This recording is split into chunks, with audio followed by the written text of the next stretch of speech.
আল্লাহ রাব্বুল আলামিন এই আয়াতে আমাকে আপনাকে অর্ডার দিয়েছেন তা'মুরুনা বিল মারুফ, সৎ কাজের আদেশ তোমরা দাও। আল্লাহ বললেন তা'মুরুনা, তোমরা আদেশ দাও। আবার আল্লাহ রাব্বুল আলামিন পবিত্র কোরআনের 16 নম্বর সূরা, সবাইকে বলতে হবে কত নম্বর সূরা? সবাই বলেন কত নম্বর সূরা? 16 নম্বর সূরা। সূরা না হলে 90 নম্বর আয়াত, যে আয়াতটা আপনাদের প্রায় সকলের মুখস্থ না হলেও ঠোঁটস্থ হয়ে গিয়েছে। আগামীকালকে জুমার দিন জুমার খুতবা দিবেন ইমাম সাহেব, খতিব সাহেব। তিনি যখন সানি খুতবা দেবেন, সানি খুতবা শেষ করার পূর্বে তিনি একটা আয়াত তেলাওয়াত করেন, ইন্নাল্লাহা ইয়া'মুরু বিল আদলি ওয়াল ইহসান ওয়া ইতাইদিল কুরবা। যখন ইমাম সাহেব এতদূর পর্যন্ত যেতে হয় না, ইমাম সাহেব যখনই বলে ইন্নাল্লাহা ইয়া'মুরু বিল আদলি ওয়াল ইহসান, মুসল্লিরা রেডি হয়ে যায় যে খুতবা শেষ, দাঁড়াতে হবে। কি কথা বলেন? কি কথা বলেন? তার মানে এই আয়াতটা শুনতে শুনতে প্রায় আমাদের মুখস্থ হয়ে গিয়েছে। আমরা এই আয়াত যখন ইমাম সাহেব বলে ইন্নাল্লাহা ইয়া'মুরু বিল আদল, আমরা মুসল্লিরা রেডি হয়ে যাই, দাঁড়াতে হবে। কিন্তু শুধুমাত্র নামাজের জন্য খুতবা শেষ হবে, এই জন্য উদ্ধারণ হবে, দাঁড়াতে হবে, এটার জন্য আল্লাহ আয়াতটা দেন নাই। এই আয়াতে আল্লাহ বললেন ইন্নাল্লাহা ইয়া'মুরু বিল আদল, নিশ্চয় রব্বুল আলামিন তোমাদেরকে অর্ডার দিচ্ছেন আদালত কায়েমের। আল্লাহ আমাকে আপনাকে বলছেন তা'মুরুনা বিল মারুফ, তোমরা আদেশ দাও সৎ কাজের। আর আল্লাহ রব্বুল আলামিন সরাসরি বলছেন ইন্নাল্লাহা ইয়া'মুরু বিল আদল। এই একই কথা রব্বুল আলামিন পবিত্র কোরআনের 4 নম্বর সূরা, সূরা আন-নিসার 58 নম্বর আয়াতে আল্লাহ বলছেন ইন্নাল্লাহা ইয়া'মুরুকুম আন তুআদ্দুল আমানাতি ইলা আহলিহা ওয়া ইযা হাকামতুম বাইনান নাসি আন তাহকুমু বিল আদল। এই জায়গায় আল্লাহ বলেন বিল আদল, ওয়া ইযা হাকামতুম বাইনান নাস, তোমরা যখন মানুষের মধ্যে হাকিম হয়ে যাবে, বিচার করবে, ফয়সালা দেবে, যখন তোমরা এই পৃথিবীতে মানুষের মধ্যে ফয়সালা দিতে যাবে, ওই ফয়সালা দেওয়ার ক্ষেত্রে তোমাকে ন্যায় পরায়ণ হতে হবে। আউযু বিল্লাহি মিনাশ শাইতানির রাজীম। বিসমিল্লাহির রহমানির রহিম।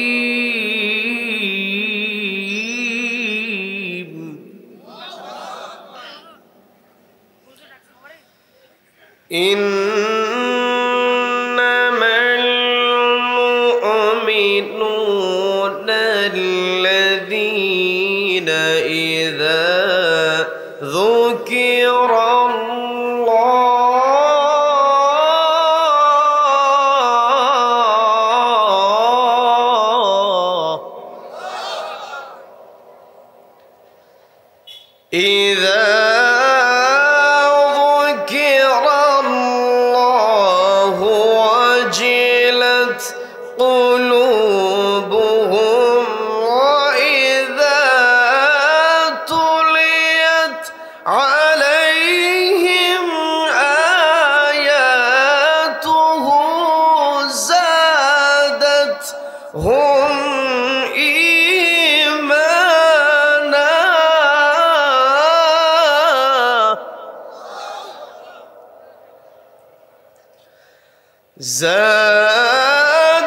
زادتهم إيمانا وعلى ربهم يتوكلون.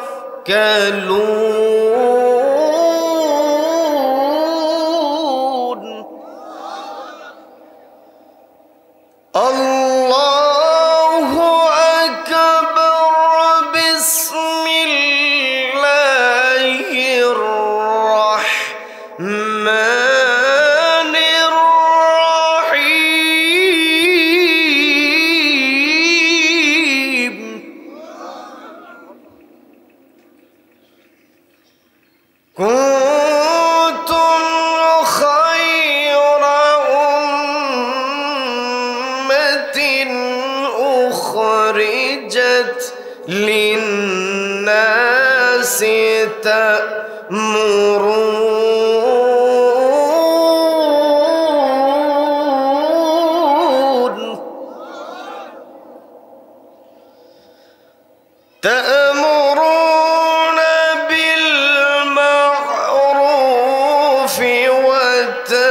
وتنهون عن المنكر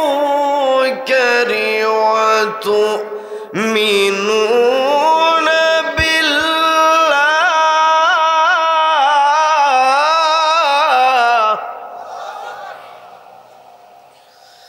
الله أكبر. بسم الله الرحمن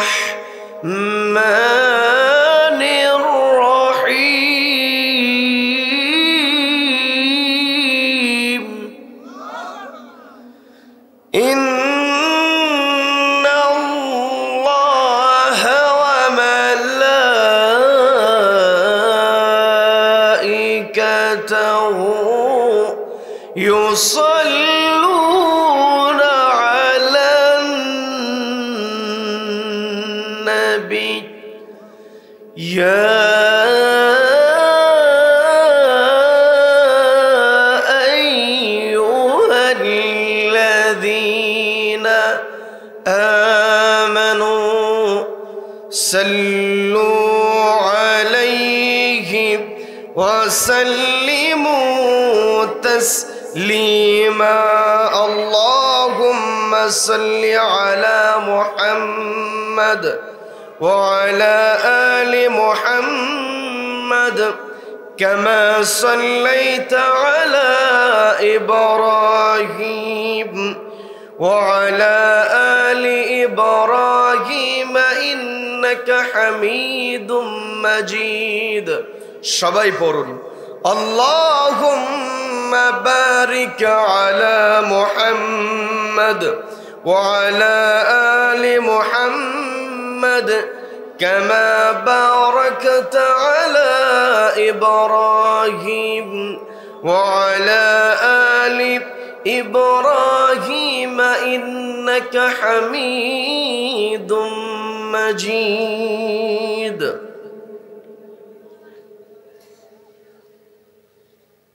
যে ফুল যুগ যুগান্তরে খুশবু ছড়ায়, যে ফুল যুগ যুগান্তরে খুশবু ছড়ায়, এঁকেছি সে ফুল মোরা, এঁকেছি সে ফুল মোরা মনেরি কাবাই, যে ফুল যুগ যুগান্তরে খুশবু ছড়ায়। বাংলাদেশের অন্যতম প্রসিদ্ধ জেলা, সীমান্তবর্তী জেলা, ইসলামী জনপদ চুয়াডাঙ্গা জেলার দর্শনা উপজেলার দর্শনা থানার কুড়ুলগাছি ধান্যঘরা দুর্গাপুর হাফিজিয়া মাদ্রাসা উলিল্লাহ বোর্ডিং এর উদ্যোগে আয়োজিত 20তম বার্ষিকী তাফসীরুল কোরআন মাহফিলের আজকের এই রহমতপূর্ণ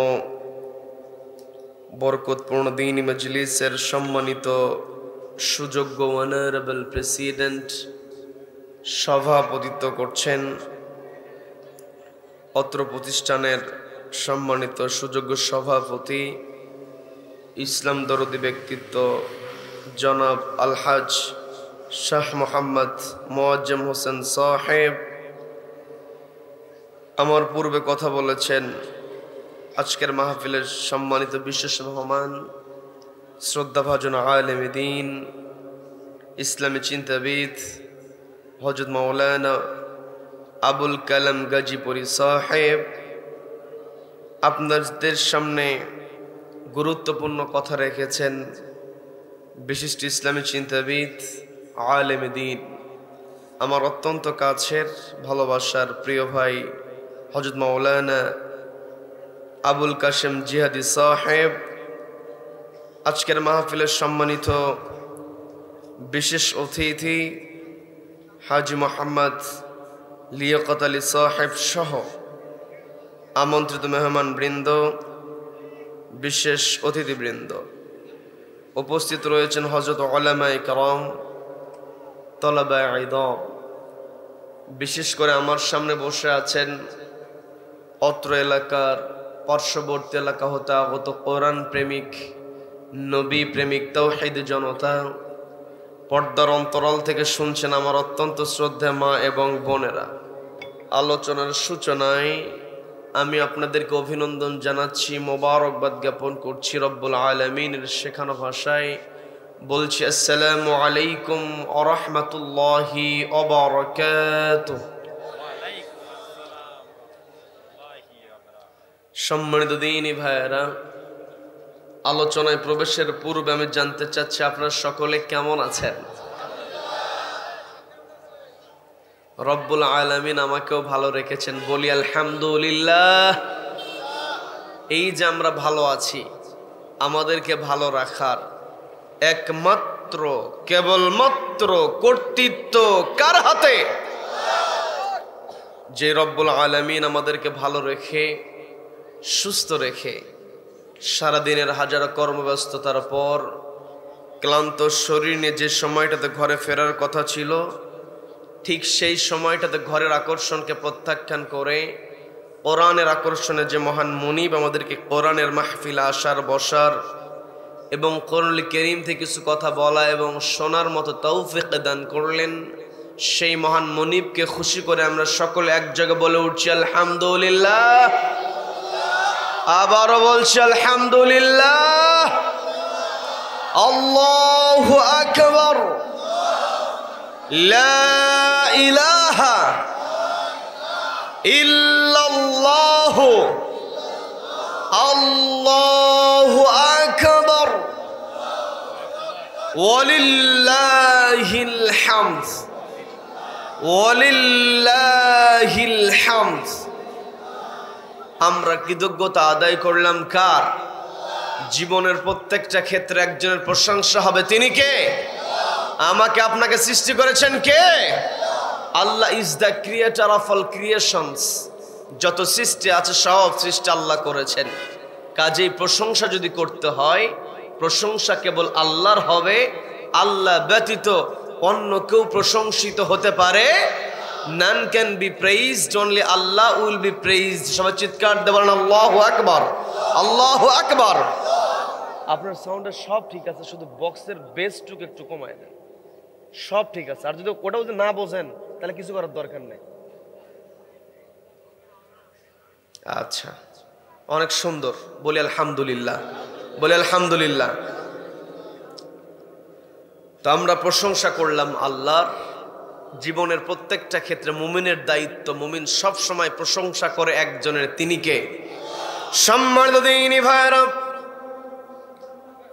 মুমিনের দৈনন্দিন জীবনের দিকে লক্ষ্য করলে যেটা দেখা যায়, মুমিন যখন নামাজে দাঁড়িয়ে যায়, দুনিয়ার সমস্ত কাজ তাকবীরে তাহরিমা বলে হাতটা বাঁধার সঙ্গে সঙ্গে দুনিয়ার সমস্ত কাজ সে নিষিদ্ধ করে দেয়। কথা বলেন, কি কথা বলেন? তাকবীরে তাহরিমা অর্থাৎ দুনিয়ার সমস্ত কাজ নিষিদ্ধ করা হয় বলেই তাকবীরে তাহরিমা বলা হয়। আমি সেই দিকে যাব না। তাকবীরে তাহরিমা বলে আমি আপনি যখন হাতটা বেঁধে ফেলি, সানা যখন পাঠ করা হয়, সানার মধ্যে আল্লাহর প্রশংসা আছে না নাই? সানার মধ্যে আল্লাহর প্রশংসা। এরপরে আমি আপনি শুরু করে দিই আলহামদুলিল্লাহি রাব্বিল আলামিন। আমি আপনি ঘোষণা দিয়ে দিই আলহামদু, সমস্ত প্রশংসা, সব প্রশংসা লিল্লাহি রাব্বিল আলামিন, জগদসমূহের প্রতিপালক। এই জায়গায় যারা আলেম ওলামা আছেন তারা সহজেই বুঝবেন, হামদুন শব্দের পূর্বে আল্লাহ আলিফ লাম যুক্ত করেছেন। আলহামদু বলা হয়েছে আরবি ব্যাকরণে কোনো কিছুকে নির্দিষ্ট করতে গেলে আলিফ লাম ব্যবহার করা হয়। আপনাদেরকে সহজে আমি বুঝিয়ে দেই, ইংরেজিতে কোনো কিছুকে নির্দিষ্ট করার জন্য দা ব্যবহার করা হয়। কি কথা বলেন? কি কথা বলেন? আমার কথায় বিরক্ত হচ্ছেন নাকি? এই জায়গাতে আল্লাহ রাব্বুল আলামিন আলিফ লাম দ্বারা নির্দিষ্ট করে দিলেন দুনিয়ায় যত প্রশংসা আছে লিল্লাহি রাব্বিল আলামিন, জগতের সমূহের প্রতিপালক আল্লাহর জন্য। কারণ আমরা প্রশংসা এই জন্যই করব, এই পৃথিবীতে আল্লাহ রাব্বুল আলামিন আমাকে আপনাকে দয়া করেছেন, মায়া করেছেন। আল্লাহর দয়া আল্লাহর মায়া ছাড়া এই পৃথিবীতে আমরা টিকতে পারবো নাকি? এই জন্য পর আয়াতে আমরা বলি আর রহমানির রহিম। আল্লাহ হলেন পরম করুণাময় অসীম দয়ালু। যেই দয়ালু রব্বুল আলামিন আমাকে আপনাকে পৃথিবীর সকল সৃষ্টির মধ্যে শ্রেষ্ঠ সৃষ্টি বানিয়েছেন। আমরা হলাম আশরাফুল মাখলুকাত, সৃষ্টির সেরা। এই সৃষ্টির সেরা যদি আমি আপনি নিজেকে ধরে রাখতে চাই, তাহলে আমাকে আপনাকে একটা কিতাবের সঙ্গে সম্পর্ক রাখতে হবে। সেই কিতাবের নাম কি? সবাইকে কথা বলতে হবে, কিতাবের নাম কি? এই কোরআন এমন একটি কিতাব, কোরআনুল কারীম, কোরআনুল মাজিদ, কোরআন শরীফ। আমরা যাই বলি না কেন, কারীম শব্দের অর্থ সম্মানিত, মসজিদ শব্দের অর্থ এটাও সম্মানিত, শরীফ শব্দের অর্থ ভদ্র বা সম্মানিত। তার মানে আমি আপনি যদি সম্মানিত হতে চাই, তাহলে আমাকে আপনাকে কোরআনকে মেনেই চলতে হবে। কি কথা বলেন? সম্মান দেইনি ভাইরা, এই কোরআনুল কারীম বড় বরকতপূর্ণ, মর্যাদাপূর্ণ, এবং এই কোরআনটা ক্ষমতাধর কিতাব। কি কথা বলেন? কি কথা বলেন? নবীজি বললেন মান জাআলাহু আমামাহু আদাহু ইলাল জান্নাহ। যেই ব্যক্তি জাআলাহু এই কোরআনকে বানিয়ে নেবে, আমামাহু তার ইমাম, আদাহু ইলাল জান্নাহ এই কোরআন তাকে আল্লাহর জান্নাতে প্রবেশ করায় দেবে। বলেন না সুবহানাল্লাহ। আমরা জান্নাতে যেতে চাই কি চাই না? সবাইকে কথা বলতে হবে, চাই কি চাই না? জান্নাত যদি আমি আপনি, আমার আপনার টার্গেটটা যদি আমি আপনি জান্নাতে প্রবেশ সেটা বানাতে পারি, তবেই আমি আপনি সফল হতে পারবো। কি কথা বলেন? কি কথা বলেন? কিন্তু আজকে আমি আপনি সফলতার প্রকৃত পরিচয় ভুলে গিয়েছি। সফলতা বলতে বুঝি অর্থ ইনকাম করা, ক্ষমতার চেয়ারে বসে যাওয়া। কি কথা বলেন? কি কথা বলেন? এই ক্ষমতার চেয়ারে বসার সঙ্গে সঙ্গে ভিতরে এমন একটা স্পিড চলে আসে, চেয়ার আর ছাড়তে চায় না। কি কথা বলেন? মনে করে চেয়ারে বসে গিয়েছি, অর্থের মালিক হয়েছি, নিজের ভিতরে একটা অহংকার চলে আসি, কিন্তু ভিতরে কখনো অহংকার আনা যাবে না। এই পৃথিবীতে একমাত্র অহংকার করবেন একজন, তিনি কে? সবাইকে বলতে হবে তিনি কে? আল্লাহ রাব্বুল আলামিন পবিত্র কোরআনের 3 নম্বর সূরা, সূরা আলে ইমরান 26 নম্বর আয়াতে রব্বুল আলামিন সুন্দর করে বলছেন, ওগো নবী আপনি বলুন, কুলিল্লাহুম্মা মালিকাল মুলকি তুতিল মুলকা মান তাশাউ ওয়া তানজিউল মুলকা মিম্মান তাশাউ وتعز من تشاء وتذل من تشاء بيدك الخير।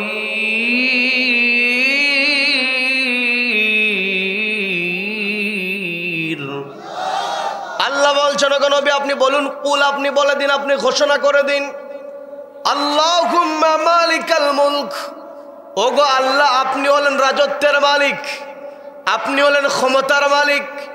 তুতিল মুলকা মান তাশা, আপনি যাকে ইচ্ছা রাজত্ব দিতে পারেন, ক্ষমতা দিতে পারেন, অর্থ দিতে পারেন। ওয়া তানজিউল মুলকা মিম্মান তাশা, আবার আপনি যার কাছ থেকে ইচ্ছা ক্ষমতা কেড়ে নিতে পারেন। কথা বলেন ঠিক কিনা? সম্মান দিইনি ভাইরা, আমার আপনার চিন্তার মধ্যে যদি এই চিন্তাকে আমি আপনি সেট করে দিতে পারি, এই দুনিয়াতে আমার আপনার কর্তৃত্ব শেষ হয়ে যাবে, আমার আপনার কর্তৃত্ব টেকসই হবে না। একজনের কর্তৃত্ব সব সময় সমান, তিনি কে? সবাইকে বলতে হবে তিনি কে? সেই আল্লাহ রাব্বুল আলামিন আমাকে আপনাকে শ্রেষ্ঠ সৃষ্টি বানালেন, আমি আপনি সৃষ্টির সেরা জীব হয়েছি, সৃষ্টির সেরা জীব আমি আপনি হয়েছি। এই শ্রেষ্ঠত্ব আমি আপনি ধরে রাখতে পারবো। কোরআনের মধ্যে আল্লাহ রাব্বুল আলামিন মানুষ নিয়ে আলোচনা করেছেন। মানুষ তিন শ্রেণীর মানুষ হবে এই দুনিয়াতে। সবাইকে বলতে হবে কয় শ্রেণীর? সবাইকে বলতে হবে কয় শ্রেণীর? এক নম্বর শ্রেণী যারা আল্লাহর প্রতি ঈমান আনবে, দুই নম্বর শ্রেণী যারা আল্লাহকে অস্বীকার করবে, এই দুনিয়াতে আল্লাহর বিধান মেনে চলবে না। তৃতীয় নাম্বার হবে ঈমানদার হবে না, আবার এরা কাফেরও হবে না। এরা দুইটার মাঝখানে থাকবে, এই দিকেও ওই দিকেও, যেই দিকে বৃষ্টি সেই দিকে ছাতা। মুনাফিক দুনিয়াতে আছে না নাই? আল্লাহ রাব্বুল আলামিন এই কোরআনের মধ্যে সকলের ব্যাপারেই কথা বলেছেন, কিন্তু এই দুনিয়াতে তারাই সফল হবে যারা আল্লাহর প্রতি ঈমান আনয়ন করবে। আর যাদের আল্লাহর প্রতি ঈমান আনবে তাদের কিছু স্পেশাল বৈশিষ্ট্য থাকবে। কি কথা বলেন? ওই স্পেশাল বৈশিষ্ট্য যদি আমি আপনি নিজের মধ্যে রপ্ত করতে পারি, দুনিয়াতেও সম্মানিত, আখিরাতেও সম্মানিত করবেন কে? সম্মানিত ভাইরা, আমি আমার আলোচনার সূচনায় পবিত্র কোরআনের ৮ নম্বর সূরা, সূরা আনফালের ২ নম্বর আয়াতে কারিমা তেলাওয়াত করেছি। এর সঙ্গে পবিত্র কোরআনের ৩ নম্বর সূরা, সূরা আল ইমরানের ১১০ নম্বর আয়াতে কারিমার শুরুর অংশ তেলাওয়াত করেছি। দুইটা আয়াতকে সামনে রেখে কিছু কথা বলবো। আল্লাহ বলার তৌফিক দান করুন, বলেন আমিন, বলেন আমিন। আপনারা থাকবেন তো? সবাই থাকবেন তো? দেখি তো কারা কারা চলে যাবেন। যারা হাত উঠাইছে ওনা থাকার জন্য হাত উঠাইছে। কি কথা বলেন? কি কথা বলেন? মানে ওনারা তো আগেই রেডি যে না আমি থাকবো, আমি শুনবো। কি কথা বলেন? কি কথা বলেন? উদ্দেশ্য ছিল, উনি থাকার উদ্দেশ্যে তিনি হাত উঠিয়েছেন। আমরা একটু রাত গভীর হয়েছে তো আমি একটু মনোযোগ টেস্ট করলাম। কি কথা বলেন? এ রাত গভীর হলে আমাদের ঘুম দিয়েছেন কে? কে দিয়েছেন? মানুষ যদি ঘুম না পারে ওই মানুষ পাগল হয়ে যাবে, ওই মানুষ মস্তিষ্ক বিকৃত হয়ে যাবে, মাথা কাজ করবে না। দেখবেন যারা মানসিক রোগী ওরা যখন ডাক্তারের কাছে যায়, ওই মানসিক রোগীর ট্রিটমেন্ট যারা করে ওই সমস্ত ডাক্তারগুলো যত ঔষধ লেখে, মানসিক যে ডাক্তার যারা আছে এদের কাছে যাবেন, ওদের কাছে ঔষধ মানে ওই ঔষধ খালেই আপনার ঘুম ধরবে। কি কথা বলেন? কারণ ঘুম না হলেই মানুষের মাথা ঠিক থাকে না। এই যে ঘুম আল্লাহ রাব্বুল আলামিন আমাদের জন্য নিয়ামত করে দিয়েছেন, বলেন না সুবহানাল্লাহ, বলেন সুবহানাল্লাহ। শুধু ঘুম নিয়ামত নয়, রব্বুল আলামিন আমাকে আপনাকে নিয়ামতের চাদরে, রহমতের চাদরে আল্লাহ আবৃত করে রেখেছেন, বলেন না সুবহানাল্লাহ। সম্মানিত ভাইরা,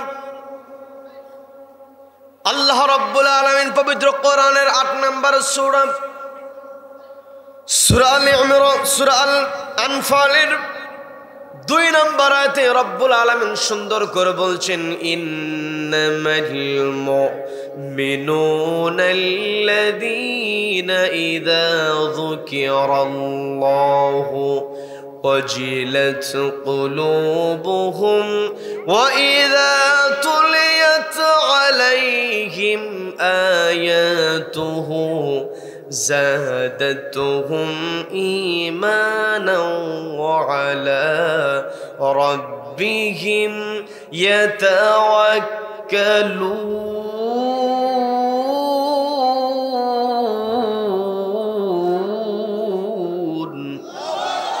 আল্লাহ বলছেন ইন্নামাল মুমিনুন, নিশ্চয় মুমিন তারাই, আল্লাযীনা ইযা যুকিরাল্লাহ, যাদের সামনে আল্লাহর নাম উচ্চারিত হয়ে যায়, ওয়াজিলাত কুলুবুহুম, আল্লাহর নামটা শোনার সঙ্গে সঙ্গে তাদের অন্তরের মধ্যে কম্পনের তৈরি হয়ে যায়।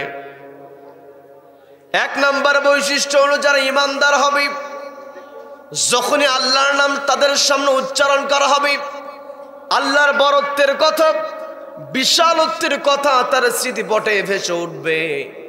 সেই দুনিয়াতে আর কোনো অন্যায় করতে পারবে না। কথা বলেন ঠিক কিনা? দ্বিতীয় নাম্বার, আল্লাহ রাব্বুল আলামিন মুমিন বান্দারা যে বৈশিষ্ট্যটা বললেন, ওয়াইদা তুলিয়াত আলাইহিম আয়াতুহু যাদাতুহুম ঈমানা, মুমিন বান্দার সামনে যখন কোরআন থেকে তেলাওয়াত করা হয়, যাদাতুহুম ঈমানা, ঈমানটাকে বহুগুণে বৃদ্ধি করে দেন কে?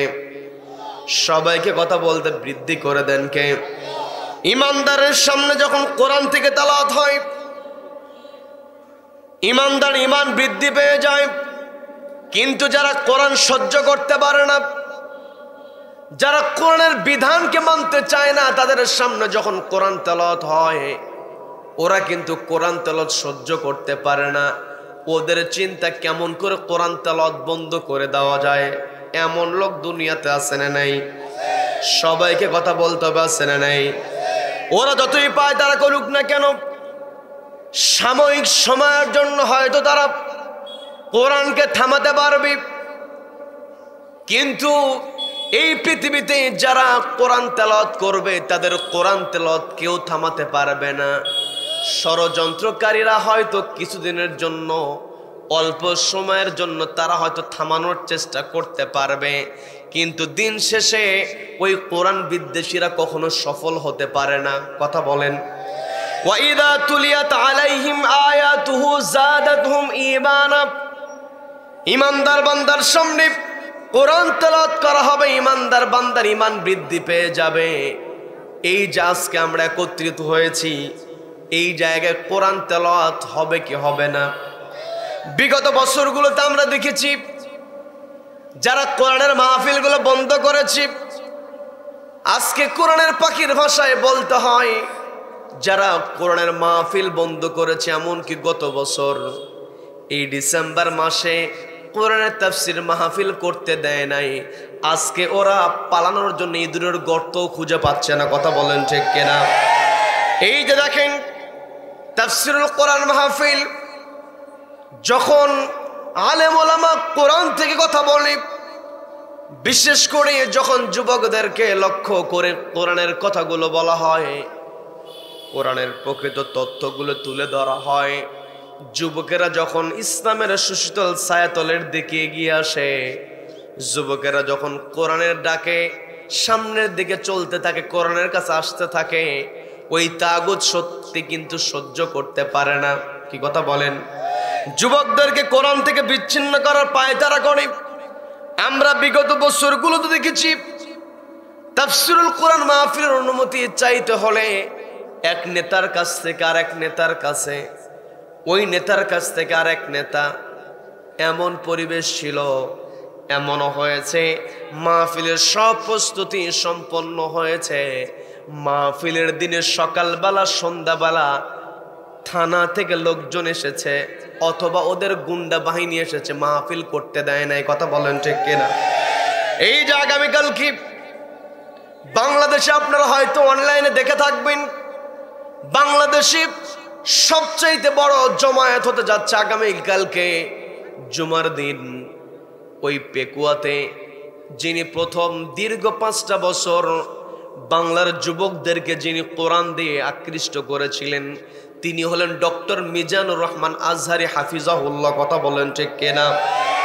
তার কথাগুলো শুনি যুব সমাজ যখন আকৃষ্ট হয়েছে, ওই বাতিল শক্তি সহ্য করতে পারে নাই, তার কণ্ঠকে রোধ করেছিল। আজকে যারা তাদের কণ্ঠকে বন্ধ করেছিল, এই বাংলার জমিনে ওরা তাদের চেহারা দেখাতে পারছে না। কথা বলেন ঠিক কিনা? ঠিক ওই 5 বছর পরে আগামীকালকে মিজানুর রহমান আজহারি হাফিজাহুল্লাহ, শ্রদ্ধাভাজন বড় ভাই, তিনি পেকুয়ার ময়দানে কথা বলবেন, লক্ষ লক্ষ মানুষের জমায়েত সেখানে হবে। কথা বললেন ঠিক কিনা? তার মানে ইমানদারদের ইমান বৃদ্ধি পাবে। ওয়াইদা তুলিয়াত আলাইহিম আয়াতুহু যাদাতুহুম ঈমানা, ইমানদারদের ইমান বৃদ্ধি পাবে। তাদের সামনে যখন কোরআন তেলাওয়াত করা হবে, এই পৃথিবী যতদিন থাকবে ততদিন কোরআন তেলাওয়াত থাকবে, ইমানদারদের ইমানও বৃদ্ধি পাবে। কথা বলেন ঠিক কিনা? এরপর তৃতীয় নাম্বার, আল্লাহ রাব্বুল আলামিন ইমানদারদের যে বৈশিষ্ট্যের কথা বললেন, ওয়া আলা রাব্বিহিম ইয়াতাওয়াক্কালুন, যারা মুমিন বান্দা হবে, ওয়া আলা রাব্বিহিম ইয়াতাওয়াক্কালুন, তারা সর্বাবস্থায় তাওয়াক্কুল করবে একজনের উপরে, তিনি কে? সকলকে বলতে হবে তিনি কে? যারা ইমানদার বান্দা হয় তাদেরকে যত ভয় দেখানোই হোক না কেন, তাদের প্রতি যত জুলুম নির্যাতন করা হোক না কেন, ইমানদাররা কখনো কোরআন ছাড়ে না। কথা বলেন ঠিক কিনা? ইমানদারদের যেই দায়িত্ব রব্বুল আলামিন দিয়েছেন, ইমানদাররা এই পৃথিবীতে নিজে ইবাদত করবে, শুধু নিজে একাকী ইবাদত করবে তা নয়, এই কোরআনের দাওয়াতটা তারা মানুষের মধ্যে পৌঁছায় দেবে। কি কথা বলেন? কি কথা বলেন? আমি আমার কথা বলছি না, পবিত্র কোরআনের 3 নম্বর সূরা, সূরা আল ইমরানের 110 নম্বর আয়াতে রব্বুল আলামিন বলছেন, কুনতুম খায়রা উম্মাতিন উখরিজাত লিন-নাসি তা'মুরুনা বিল মা'রুফি ওয়া তানহাউনা 'আনিল মুনকারি ওয়া তু'মিনুনা বিল্লাহ।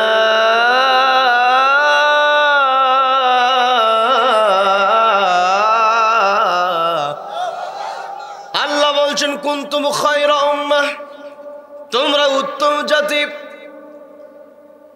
উখরিজাত লিন-নাস, তোমাদেরকে মানুষের জন্যই বের করা হয়েছে, যাতে করে তা'মুরুনা বিল মা'রুফ, তোমরা সৎ কাজের আদেশ দিতে পারো, ওয়া তানহাউনা আনিল মুনকার, অসৎ কাজে বাধা প্রদান করতে পারো, ওয়া তু'মিনুনা বিল্লাহ, ঈমান আনবে কার উপরে? সবাইকে বলতে হবে কার উপরে?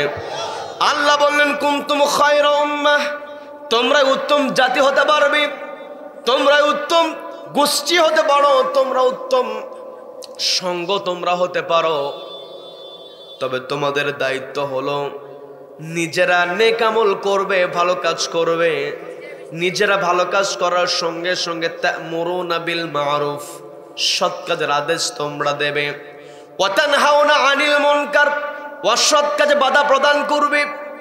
এখন আমি আপনি যদি অন্যায় বাধা প্রদান করতে যাই, সেখানে আমার আপনার বিপদ হতে পারে কি পারে না? সবাইকে বলতে বিপদ হতে পারে কি পারে না? কিন্তু বিপদ, দুনিয়ার বিপদকে মুমিনেরা কখনো বিপদ মনে করে না। ওয়া আলা রাব্বিহিম ইয়াতাওয়াক্কালুন, এই দুনিয়াতে মুমিন যারা হয় তাওয়াক্কুল করে কার উপরে? যতই নির্যাতন করা হোক না কেন, যতই জুলুম করা হোক না কেন, মুমিন বান্দার দায়িত্ব হলো, মুমিন বান্দা নিজে সৎ কাজ করবে, সৎ কাজের আদেশ দিবে, অসৎ কাজ দেখার সঙ্গে সঙ্গে সে অসৎ কাজ বন্ধ করবে। এটা হলো মুমিনের কর্মসূচি। এখন আমার দেশে অসৎ কাজ, অন্যায় কাজ আছে না নাই? সবাইকে বলতে হবে আছে না নাই? অসৎ কাজ অর্থাৎ যত খারাপ কাজ আছে এই পৃথিবীতে, আল্লাহ রাব্বুল আলামিন আমাকে আপনাকে পাঠিয়েছেন, এই পৃথিবীতে আমরা থাকার জন্য আসি নাই। এই পৃথিবীতে আমরা এসেছি মূলত চলে যাওয়ার জন্য। চলে যাওয়ার পূর্বে আমার আপনার আমলটা গুছিয়ে নিতে হবে। আমার আপনার আমল নামার মধ্যে সৎ কাজ থাকবে, সৎ কাজের আদেশ থাকবে। আমার আপনার আমল নামার মধ্যে অসৎ কাজ থাকবে না, মন্দ কাজ থাকবে না। এবং আমার আপনার চোখের সামনে যখন মন্দ কাজ হবে, এই মন্দ কাজ বন্ধ করার জন্য আমাকে আপনাকে তৎপর হতে হবে। কি কথা বলেন? আমি আপনি যদি সমাজ থেকে মন্দ কাজ দূর করতে চাই, কোরআন ছাড়া কখনোই পারবো না। কথা বলেন ঠিক কিনা? দেখবেন আমার দেশে আইন আদালত সব কিছুই আছে। চোর চুরি করে, যদি জুতা চোর মসজিদে জুতা চুরি করতে সে ধরা পড়ে যায়, আমরা সবাই একত্র হয়ে যাই, আমরা সবাই তাকে গণধোলাই দিয়ে দেই। হয়তো দোকান থেকে একটা শাড়ি চুরি করেছে অথবা একটা জামা চুরি করে যদি ধরা পড়ে যায়, আমরা একত্রিত হয়ে তাকে বেধড়ক পেটাতে থাকি। কিন্তু আমার দেশে কলমের খোঁচা দিয়ে লক্ষ লক্ষ টাকা আত্মসাৎ করে এমন অফিসারকে দেখলেই আমরা সালাম দিয়ে দেই। কি কথা বলেন? আজকে যদি কোরআন থাকতো, কোন অফিসারের পক্ষে কলমের খোঁচা দিয়ে লক্ষ লক্ষ টাকা আত্মসাৎ করা সম্ভব হতো না? কথা বলেন ঠিক কিনা? আজকে আল্লাহ বললেন ফাকতুউ আইদিয়াকুমা, যারা চুরি করবে সেই চোর যদি পুরুষ হয় অথবা নারী হয়, ফাকতুউ আইদিয়াহুমা, তার হাত কেটে দাও। একটা অফিসার চুরি করলে, কলমের খোঁচা দিয়ে লক্ষ লক্ষ টাকা আত্মসাৎ করলে একটা অফিসারের হাত যদি কেটে দেওয়া হয়, বাকি অফিসারগুলো এমনিতেই সোজা হয়ে যাবে। কথা বলেন ঠিক কিনা? এই কথাগুলো যখন বলা হয় তখনই হুজুরেরা খারাপ হয়ে যায়। কি কথা বলেন? কি কথা বলেন? যতই কথা তারা বলুক না কেন, এই চোররা আমাদের বিরুদ্ধে যত কথাই বলুক না কেন, আমরা তাদের কখনো পরোয়া করি না। আমরা পরোয়া করি একজনকে, তিনি কে? সবাইকে বলতে হবে তিনি কে। এই বাংলার জমিনে বাতিল শক্তিকে লক্ষ্য করে হাজার হাজার লক্ষ লক্ষ মানুষের সামনে যিনি কোরআনের বিধান প্রতিষ্ঠার জন্য কথা বলেছেন, তিনি ছিলেন শহীদ আল্লামা দেলোয়ার হোসেন সাঈদী রাহিমাহুল্লাহ। কথা বলেন ঠিক কিনা? এই যে আজকে তাফসীরুল কোরআন মাহফিল হেডলাইন দেওয়া হয়েছে, উপমহাদেশে শীতকালীন সময় আলেম ওলামা, পীর মাশায়েখ, বুজুর্গরা তারা সাধারণ মানুষদেরকে নিয়ে প্রত্যেক বছরের শীতের সময় তারা নসিহত করেন। এটা এই উপমহাদেশের একটা সংস্কৃতি। কথা বলেন ঠিক কিনা? কি কথা বলেন? এই সংস্কৃতি, এখানে অনেক মুরব্বীরা বসে আছেন, তারা বলতে পারবেন। আজকে আমি আপনি আপনার চোখের সামনে মাহফিলগুলোর হেডলাইন যেগুলো আমরা দেখতে পাই সেটা হলো তাফসীরুল কোরআন মাহফিল। কিন্তু আগের দিনে মুরব্বীরা ভালো বলতে পারতেন, এই মাহফিলগুলোর নাম দেওয়া হতো ওয়াজ মাহফিল, নাম দেওয়া হতো ইসালে সব সভা, দেওয়া হতো আজিমুসান মাহফিল। কি মুরব্বীরা ঠিক আছে না? আগের দিন এমন নাম দেওয়া হতো। কিন্তু আজকে গোটা দেশের গ্রামগঞ্জের সব জায়গাতেই যে হেডলাইনটা দেওয়া হয় সেটা হলো তাফসীরুল কোরআন মাহফিল। এই তাফসীরুল কোরআন মাহফিল বাংলার জমিনে যিনি প্রতিষ্ঠা করলেন, কোরআনের পাখি বলার সঙ্গে সঙ্গে যার নামটা চলে আসে তিনি হলেন আল্লামা দেলোয়ার হোসেন সাঈদী রাহমাতুল্লাহ আলাইহি। কথা বলেন ঠিক কিনা? তিনি যখন কথা বলেছেন কাউকে তিনি পরোয়া করেন নাই। এই কোরআনের কথা বলার কারণেই অপরাধ করেছে দেলোয়ার হোসেন শিকদার নামে একজন কুখ্যাত ব্যক্তি। কিন্তু ওই দেলোয়ার হোসেন শিকদারের অপরাধটা আমাদের কোরআনের পাখির উপরে চাপিয়ে দিয়েছে। কোরআনের পাখিকে তারা অপমান করার চেষ্টা করেছিল। কথা বলেন ঠিক কিনা? বরং যারা কোরআনের পাখিকে অপমান করার চেষ্টা করেছে আজকে রাত তারাই তাদের মুখটাকে দেখাতে পারছে না। কথা বলেন ঠিক কিনা? কোরআনের পাখি দীর্ঘদিন বন্দী অবস্থায় ছিলেন, কখনো তার চেহারার মধ্যে হতাশার ছাপ আমরা দেখি নাই। এমনকি দীর্ঘ 13টা বছর বন্দী অবস্থায় রেখে দেওয়া হলো। আমার কথায় কি আপনারা বিরক্ত হচ্ছেন নাকি? দীর্ঘ 13টা বছর তাকে বন্দী অবস্থায় রেখে দেওয়া হয়েছে। বয়সের ভারে নুজ্জ হয়ে গিয়েছেন, দুর্বল হয়ে গিয়েছেন। 83 বছর বয়স। এই জায়গায় খুঁজলে 83 বছর বয়সী মানুষ 5 জনই খুঁজে পাওয়া কঠিন। কি কথা বলেন? কি কথা বলেন? 83 বছর বয়সী মানুষ এমনি দুর্বল হয়ে যায়, চেহারার মধ্যে হতাশার ছাপ তার থেকে এই জায়গায়। কিন্তু আমি আপনি কোরআনের পাখিকে দেখেছি 13টা বছর বন্দী অবস্থায় থেকেছেন। যেই সময়টাতে পরিবারের সঙ্গে থাকার কথা, নাতিপুতির সঙ্গে খেলাধুলা করার কথা, ওই সময়টা তাকে বন্দী অবস্থায় রেখে দেওয়া হলো। আমরা দেখেছি সর্বদেশ শেষ যেই দিন আমরা তাকে দেখেছি, ওই জেলখানা থেকে যখন তাকে হসপিটালে আনা হলো, হসপিটালে আনার পরে অ্যাম্বুলেন্স থেকে তাকে নামানো হয়েছে। আমি শুধুমাত্র আপনাদেরকে বোঝানোর চেষ্টা করছি, তাওয়াক্কুল করতে হবে কার ওপরে? সবাইকে বলতে হবে তাওয়াক্কুল করতে হবে কার ওপরে? যার আল্লাহর প্রতি তাওয়াক্কুল আছে, দুনিয়ার কোনো কষ্ট তাকে থামাতে পারে না। কথা বলেন ঠিক কিনা? আমাদের কোরআনের পাখি দীর্ঘদিন তাকে কষ্ট দেওয়া হয়েছে, কিন্তু আমরা দেখলাম যেই দিন তাকে হত্যার ষড়যন্ত্রের অংশ হিসাবে জেলখানা থেকে হসপিটালে আনা হলো, অ্যাম্বুলেন্স থেকে তিনি নামলেন। অ্যাম্বুলেন্স থেকে নামার পরে সবাইকে লক্ষ্য করে তিনি সালাম দিলেন। সালাম দেওয়ার পরে সকলের উদ্দেশ্যে তাকিয়ে তিনি যে হাসিটা দিয়েছেন, কিয়ামত পর্যন্ত এই পৃথিবীতে যারা হক কথা বলবে, আল্লাহর উপরে ভরসা করবে, তাদের জন্য ওই কোরআনের পাখির হাসিটাই হলো অনুপ্রেরণা। কথা বলেন ঠিক কিনা? সম্মানিত ভাইরা, দিন শেষে বিজয়টা মুমিনেরই হয়। কি কথা বলেন? কি কথা বলেন? মুমিনদেরকে যদি কষ্ট দেওয়া হোক না কেন, যারা জালিম হয় এদেরকে নাস্তানাবুদ করতে আল্লাহ বড় কোনো শক্তি ব্যবহার করেন না। আমরা ইতিহাস থেকে দেখেছি, ফেরাউন যখন জুলুম করেছে, ওই ফেরাউনকে আল্লাহ পানিতে চুবায় মেরেছেন। আল্লাহ চাইলে কোনো বড় কোনো শক্তিশালী কোনো মুজাহিদের দ্বারা ওই ফেরাউনকে আল্লাহ সাইজ করতে পারতেন, কিন্তু আল্লাহ তা করলেন না। সামান্য পানির মধ্যে হাজার হাজার মানুষ যেখানে থাকে, সেখানে কি পানিতে পড়ে মরে যাওয়ার কোনো সম্ভাবনা থাকে নাকি? যেখানে হাজার হাজার মানুষ, সেখানে পানিতে পড়ে মরার কোনো সম্ভাবনা থাকে না। অথচ আল্লাহ রাব্বুল আলামিন সেই কাজটা করলেন, ফেরাউনকে পানিতে চুবায় মারলেন। আবার নমরুদ যখন তার জুলুমের সীমা অতিক্রম করেছে, মুসলিম জাতির পিতা মিল্লাত আবিকুম ইব্রাহিম আলাইহিস সালাতু ওয়াস সালামকে যখন অগ্নিকুণ্ডে নিক্ষেপ করেছে, কষ্ট দিয়েছে, একটা পর্যায়ে আল্লাহ রাব্বুল আলামিন ওই নমরুদকে দুনিয়া থেকে বিদায় করেছেন বড় কোনো বাহিনী দিয়ে নয়, শক্তিশালী কোনো যোদ্ধা দিয়ে নয়, সামান্য একটা মশা দিয়া। কথা বলেন ঠিক কিনা?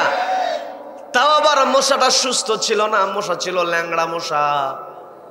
আবার দেখবেন, আমরা ঘটনা শুনেছি, আব্রাহা এসেছিল হস্তি বাহিনী নিয়ে কাবাঘরকে ধ্বংস করার জন্য। রব্বুল আলামিন ওই হস্তি বাহিনীকে নাস্তানাবুদ করার জন্য বড় কোনো বাহিনীকে প্রেরণ করেন নাই। ছোট্ট ছোট্ট আবাবিল পাখি তাদের ঠোঁটের মধ্যে মটর দানার মতো পাথর কুচি দিয়েছেন, পায়ের মধ্যে পাথর কুচি দিয়েছেন, উপর থেকে ওই পাখিগুলো মটর দানার মতো পাথর কুচি ছেড়ে দিয়েছে। ওই হস্তি বাহিনী একেবারে চিবানো ঘাসের মতো হয়ে গিয়েছে। কথা বলেন ঠিক কিনা? আবার যখন আবু জেহেল নবীজিকে এত কষ্ট দিয়েছি, বদরের প্রান্তরে আল্লাহ চাইলে বড় কোনো যোদ্ধা দিয়ে, বড় কোনো সাহাবীদেরকে দিয়ে আল্লাহ রাব্বুল আলামিন ওই আবু জেহেলকে নাস্তানাবুদ করতে পারতেন, কিন্তু আল্লাহ তো ইন্নাকা আলা কুল্লি শাইইন কাদির, যত শক্তি আছে সকল শক্তি এবং ক্ষমতার উপর একজন সমাসীন হয়ে আছেন। তিনি কে? সবাইকে বলতে হবে তিনি কে? সকল ক্ষমতা সকল শক্তির উৎস কেবলমাত্র আল্লাহ। আল্লাহ ব্যতীত অন্য কেউ শক্তির উৎস ক্ষমতার উৎস হতে পারে না। কথা বলেন ঠিক কিনা? যেই রব্বুল আলামিন শক্তির উৎস ক্ষমতার উৎস, ওই রব্বুল আলামিনের কাছে ছোট বড় সবকিছু সমান। বড় যেমন ছোট তেমন আমার আপনার কাছে বড় ছোটর পার্থক্য থাকতে পারে। আমার আপনার কাছে অতীত বর্তমান ভবিষ্যৎ তিনটা কাল ভিন্ন থাকতে পারে, কিন্তু আল্লাহর কাছে অতীত যা বর্তমান তা ভবিষ্যৎ তা। কথা বলেন ঠিক কিনা? সেই রব্বুল আলামিন নিজের শক্তি প্রয়োগের ক্ষেত্রে বড় কোনো শক্তি ব্যবহার করেন না। ওই বদরের প্রান্তরে ছোট্ট দুই ভাই মাআজ মুআজ, দুইজন শিশু দ্বারা ওই আবু জেহেলকে আল্লাহ নাস্তানাবুদ করেছেন। তার মানে বোঝা যায়, যারা পৃথিবীতে জুলুম করবে, এই জালিমদেরকে শায়েস্তা করার জন্য আল্লাহ বড় কোনো শক্তি ব্যবহার করেন না। কি কথা বলেন? এ তো গেল আমাদের অতীত থেকে জানা ইতিহাস। কিন্তু আমরা এই 2024 সাল আর কয়টা দিন বাকি আছে, এই 2024 সালে আমরা ইতিহাসের সাক্ষী হয়েছি। এই বাংলার জমিনে দীর্ঘ 15 বছর জুলুম চলেছে। কি কথা বলেন? ওই জালিম চেয়েছিল নিজের চেয়ারটাকে টিকিয়ে রাখার জন্য কিন্তু এই চেয়ারের মালিকানা কার হাতে? আল্লাহ বললেন তুতিল মুলকা মা তাশা, আল্লাহ যাকে ইচ্ছা ক্ষমতা দিতে পারেন। ওয়া তানজিউল মুলকা মিম্মান তাশা, যার কাছ থেকে আল্লাহ ক্ষমতা কেড়ে নিতে পারেন। এই চেয়ারে বসার পরে বাংলার লেডি ফেরাউন প্রত্যেকটা জায়গায় নিজের পছন্দের লোকদেরকে সেট করেছিল পদায়ন করার ক্ষেত্রে। 14 গোষ্ঠীর হিসাব নিয়ে বড় বড় চেয়ারে বসিয়েছে, কিন্তু শেষ পর্যন্ত রব্বুল আলামিন ক্ষমতা এমন ভাবে কেড়ে নিলেন, শক্তিশালী কোন ইউনিটকে আল্লাহ সামনে দিলেন না, বড় কোন দলকে আল্লাহ সামনের কাতারে দিলেন না। সামনের কাতারে নিরস্ত্র ছাত্র জনতাকে রব্বুল আলামিন এমন করে প্রেরণ করলেন, ওই লেডি ফেরাউন 45 মিনিটের মধ্যে পালাতে বাধ্য হয়েছে। কথা বলেন ঠিক কিনা? সম্মানিত দিনী ভাইরা, আমাকে আপনাকে ইতিহাস থেকে শিক্ষা নিতে হবে, আর একমাত্র আল্লাহর উপর তাওয়াক্কুল করতে হবে। কথা বলেন ঠিক কিনা? এই যে বাংলার লেডি ফেরাউন, এর দোসরেরা এখনো পর্যন্ত আসে দেশের মধ্যে, এরা ফাসাদ তৈরি করার চেষ্টা করছে। আজকে গতকালকে রাত্রে বড় ভয়াবহ একটা ঘটনা তারা ঘটিয়েছে। ষড়যন্ত্র করে ওই সচিবালয়ে ওরা আগুন দিয়েছে। ওরা বারবার চেয়েছে এই বাংলার জমিনে ওরা বিশৃঙ্খল অবস্থা তৈরি করার চেষ্টা করেছে। কখনো কখনো ওরা আনসার লীগ সেজেছে। কি কথা বলেন? কখনো কখনো হিন্দু ভাইদের কাদের উপরে তারা ভর করেছে। আমাদের হিন্দু ভাইরাও সচেতন হয়েছে। কথা বলেন ঠিক কিনা? কি কথা বলেন? যদি কোনো হিন্দু ভাই কথা শুনে থাকেন, আপনাকে আমি স্পষ্ট ভাষায় বলে দেই, এই কোরআনটা আল্লাহ রাব্বুল আলামিন দিয়েছেন হুদাল লিন্নাস, মানুষের জন্য, হুদাল লিল মুত্তাকিন। আল্লাহ রাব্বুল আলামিন শুধুমাত্র হুদাল লিল মুত্তাকিন, হুদাল লিল মুসলিমিন বলেন নাই, আল্লাহ বলেছেন হুদাল লিন্নাস। তার মানে আমাদের হিন্দু ভাইদের জন্য কোরআনটা দরকার। কথা বলেন ঠিক কিনা? কারণ এই কোরআনটা আল্লাহ পৃথিবীতে প্রেরণ করেছেন। আল্লাহ বললেন ইন্নাল্লাহা ইয়া'মুরু বিল আদলি ওয়াল ইহসান। এই কোরআনটা আল্লাহ পৃথিবীতে প্রেরণ করেছেন আর আমাদেরকে অর্ডার দিয়েছেন এই কোরআনের আলোকে আমাদেরকে ন্যায় এবং ইনসাফ প্রতিষ্ঠা করতে হবে। কথা বলেন ঠিক কিনা? ন্যায় এবং ইনসাফ। দেশের নাগরিক সে যে ধর্মেরই হোক না কেন, কথাটা বোঝার চেষ্টা করবেন। অনেকে আছে অপব্যাখ্যা করার চেষ্টা করে, আমি আপনাদেরকে বুঝিয়ে দেই। সেটা হলো আল্লাহ বললেন লাকুম দীনুকুম ওয়ালিয়াদিন, যার যার ধর্ম সে পালন করবে। লা ইকরাহা ফিদ্দিন, ধর্মের ব্যাপারে বাড়াবাড়ি করা যাবে না। কোনো অমুসলিমকে জোর করে কোরআন চাপিয়ে দেওয়া যাবে না। কিন্তু কেউ যদি ইসলাম কবুল করে, নিজেকে মুসলিম দাবি করে, ওকে অবশ্যই কোরআন মানতে হবে। কথা বলেন ঠিক কিনা? অমুসলিম ভাই সেই দেশের মধ্যে থাকবে, কারণ এই দেশে সে জন্মগ্রহণ করেছে। তার পরিচয় কখনো সংখ্যালঘু হতে পারে না। এই সংখ্যালঘু ট্রামটা হলো সুবিধাবাদ যারা, এদের ব্যবহার করা ট্রাম। কথা বলেন ঠিক কিনা? এই সংখ্যালঘু শব্দ ব্যবহার করে ওরা ইসলামকে বিতর্কিত করতে চায়। হযরত ওমর রাদিয়াল্লাহু তাআলার সময় কোন হিন্দু ভাই যদি শুনে থাকেন, তারা চেষ্টা করবেন, সেটা হলো হযরত ওমরের সময় আবু লুলু নামক একজন ব্যক্তি ছিল যে অস্ত্র তৈরি করত, খঞ্জর তৈরি করত। হযরত ওমরের কানে পৌঁছে গিয়েছে রাজ্যের মধ্যে আবু লুলু সে ভালো খঞ্জর তৈরি করতে পারে, সফল ব্যবসায়ী হয়েছে। হযরত ওমর রাদিয়াল্লাহু তাআলা, আবু লুলু ছিল অগ্নি উপাসক, মূর্তি পূজক। সে ভিন্ন ধর্ম হওয়ার পরেও হযরত ওমর রাদিয়াল্লাহু তাআলা আবু লুলুর দোকানে হাজির হয়েছে। হাজির হয়ে আবু লুলুর কাছে গিয়ে বলেছে, তোমার ব্যবসা নাকি ভালো হচ্ছে, তোমার ব্যবসা চালিয়ে যাও, এমনকি আমারও একটা খঞ্জরের প্রয়োজন, আমাকেও সুন্দর একটা খঞ্জর বানায় দেবে। বলেন আল্লাহু আকবার, বলেন আল্লাহু আকবার। তার মানে ইসলামের ইতিহাস স্পষ্ট ইতিহাস, ইসলামের ইতিহাস একেবারে স্পষ্ট ইতিহাস। ইসলাম যেখানে থাকবে শান্তি সেখানে থাকবে। কথা বলেন ঠিক কিনা? ইসলাম আমাকে আপনাকে শিক্ষা দিয়েছে তা'মুরুনা বিল মারুফ ওয়া তানহাউনা আনিল মুনকার, সৎ কাজের আদেশ দেওয়ার জন্য ইসলাম বলেছে। ইসলাম বিদ্বেষীরা যতই ষড়যন্ত্র করুক না কেন, ওরা তো চেয়েছিল আনসার লীগ হয়ে আমার হিন্দু ভাইদের কাদের উপরে ভর করে। আবার কোন সময় ওরা এমনও করেছে, মানুষকে ঋণ দেওয়ার লোভ দেখিয়েছে। আবার ওরা সর্বশেষ চক্রান্ত এখনো বন্ধ করে নাই। ওরা যত চক্রান্ত করবে আমরা তত সচেতন হব। কথা বলেন ঠিক কিনা? দেশের দায়িত্বে যারা আছেন, এই সচিবালয় ফ্যাসিস্টের দোষর মুক্ত করার এখনই চূড়ান্ত সময়। কথা বলেন ঠিক কিনা? হাসিনা পালিয়ে গিয়েছে, কিন্তু ওর চামুন্ডা যারা আছে এখনো দেশের মধ্যে এরা বিশৃঙ্খল অবস্থা তৈরি করতে চায়। এই বাংলার জমিনে আমরা স্বাধীনতা পেয়েছি 3 বারে। একবার 47 সালে ব্রিটিশদেরকে আমরা খেদিয়েছি। কথা বলেন ঠিক কিনা? এরপর 71 সালে পাক হানাদার বাহিনী যখন আমাদের উপরে জুলুম নির্যাতন করেছে, ওদেরকে চলে যেতে আমরা বাধ্য করেছি। কথা বলেন। এরপরে ভারতীয় আগ্রাসন আমাদের উপরে ছিল, দীর্ঘদিন ভারতীয় আগ্রাসন আমাদের উপরে চেপে বসে আছে। সর্বশেষ ছাত্র জনতা, নিরস্ত্র ছাত্র জনতা জীবন দিয়েছে, গুলির সামনে দাঁড়িয়ে গিয়ে ওই ভারতীয় আগ্রাসনকে নড়বড়ে করে দিয়েছে। এই নড়বড়ে আগ্রাসনকে আমরা আর শক্ত হতে দিব না। প্রয়োজনে আমরা জীবন দিয়ে আবারও ঝাঁপিয়ে পড়বো। কথা বলেন ঠিক কিনা? সাম্মাদিনী ভাইরা, আমাকে আপনাকে ঐক্যবদ্ধ হয়ে কাজ করতে হবে। আল্লাহ বললেন কুনতুম খায়রা উম্মাহ, তোমরাই উত্তম জাতি। এই জায়গায় আল্লাহ বলেন উম্মাহ শব্দ ব্যবহার করেছেন। উম্মাহ টার্ম আল্লাহ ব্যবহার করেছেন, তার কারণটা হলো আমাদেরকে ঐক্যবদ্ধভাবে কাজ করতে হবে।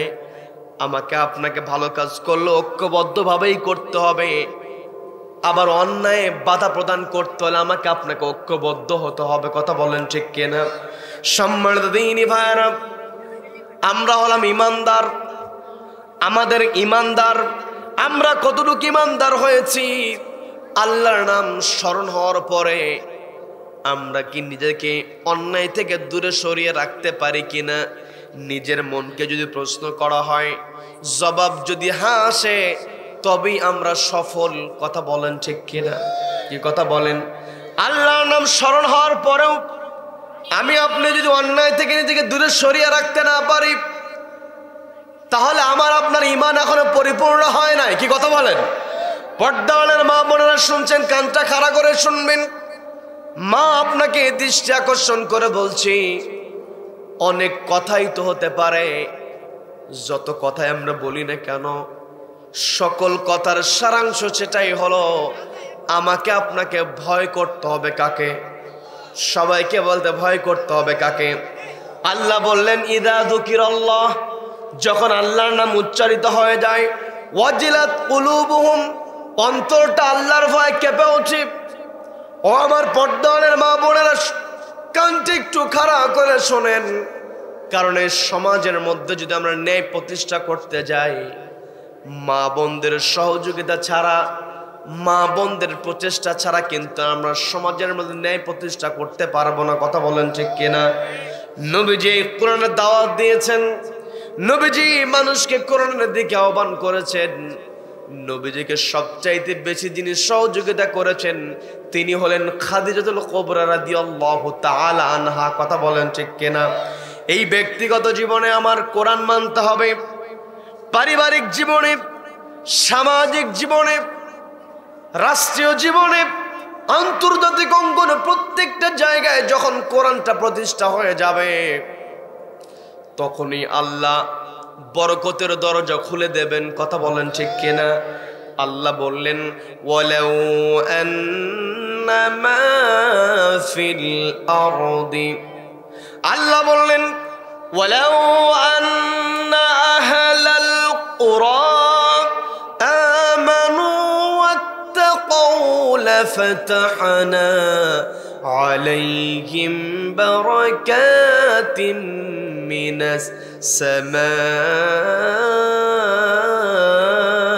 ওয়াল আরদ। বলেন আল্লাহু আকবার। আল্লাহ বলছেন ওয়ালাউ আন্না আহলাল কুরা, জনপদের লোকেরা যদি আমানু ঈমান আনে কার উপরে? সবাইকে বলতে ঈমান আনে কার উপরে? আল্লাহর উপরে ঈমান আনে।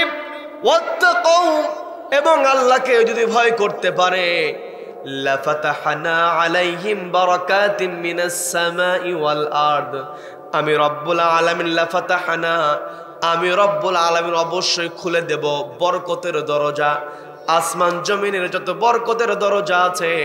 যখন জনপদের লোকেরা আমার প্রতি ঈমান আনবে, একমাত্র আমাকে ভয় করবে, আমার উপর তাওয়াক্কুল করবে, রব্বুল আলামিন আমি তাদের জন্য বরকতের দরজাগুলো খুলে দেব। বলেন না সুবহানাল্লাহ। অনেক সময় দেখা যায় আমার দেশে কিছু বুদ্ধিজীবী আছে, অনেক সময় বলে থাকি হুজুরেরা বারবার ইসলামের কথা বলে, কোরআনের বিধান বাস্তবায়নের কথা বলে। কোরআন যদি বাস্তবায়িত হয়ে যায়, আমেরিকা তো সাহায্য করবে না, রাশিয়া তো ভালো সম্পর্ক করবে না, তখন দেশ গোল্লায় যাবে। এমন কিছু কিছু বুদ্ধিজীবী আছে না নাই? সবাইকে বলতে আছে না নাই? নবীজি যখন শিয়াবে আবি তালিবের মধ্যে বন্দী অবস্থায় ছিলেন, ওই সময় কাফেররা কোনো যোগাযোগ করতে দেয় নাই। ওই কাফেররা মুসলমানদেরকে বন্দী অবস্থায় রেখে দিয়েছে। মুসলমানদের খাবার ছিল না, কিন্তু মুসলমানদের উপরে আল্লাহর বরকত ছিল, যার কারণে শিয়াবে আবি তালিবের মধ্যে মুসলমানেরা কষ্টে থেকেছে, কিন্তু কখনো তারা ইসলাম ত্যাগ করে নাই। কথা বলেন ঠিক কিনা? এটা হলো নবীজির যুগের কথা। আমার আপনার যুগের দিকে দিকে আমি আপনি লক্ষ্য করি, এই যে আফগানিস্তান, আমার কথায় বিরক্ত হচ্ছেন নাকি? বিরক্ত হচ্ছেন? আলোচনা চলবে, চলবে কতক্ষণ? সারা রাত, সারা রাত বক্তা কাত।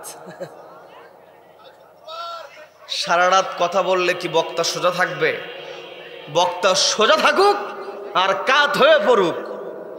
যতদিন পর্যন্ত পূর্ব দিগন্তে সূর্য উদিত হয়ে পশ্চিম আকাশে অস্ত যাবে, ততদিন পর্যন্ত কোরআনের কথা হবে। কোন কোরআন বিদ্বেষী কোরআনকে থামাতে পারবে না। কারা কারা এই মতের পক্ষে আছেন? দুহাত আল্লাহকে দেখাও। তাকবীর দেওয়ার লোক নাই? দেন তাকবীর দেন।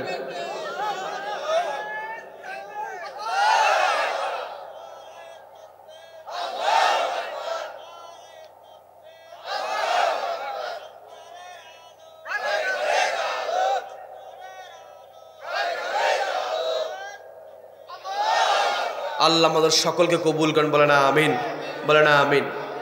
সম্মানিত দিনী ভাইরা, আমি যে কথায় ছিলাম, আল্লাহ খুবই গুরুত্বপূর্ণ কথা বললেন, বোঝার চেষ্টা করবেন। আল্লাহ বলছেন, ওয়ালাউ আন্না আহলাল কুরা আমানু ওয়াত্তাকাউ, যখন জনপদের লোকেরা আমার প্রতি ঈমান আনয়ন করবে, ওয়াত্তাকাউ, আমাকে ভয় করবে, একমাত্র আমার উপরে ভরসা করবে, লাফাতাহনা, অবশ্যই আমি তাদের জন্য খুলে দেব বারাকাতিম মিনাস সামাওয়াতি ওয়াল আরদ, আসমান জমিনের যত বরকতের দরজা আছে। বলেন না সুবহানাল্লাহ। আমি বলতে নিয়েছিলাম, পৃথিবীর সবাই যদি একদিকে থাকি আর আমি আপনি যদি আল্লাহর উপর তাওয়াক্কুল করতে পারি, আমাকে আপনাকে কেউ পরাস্ত করতে পারবে না।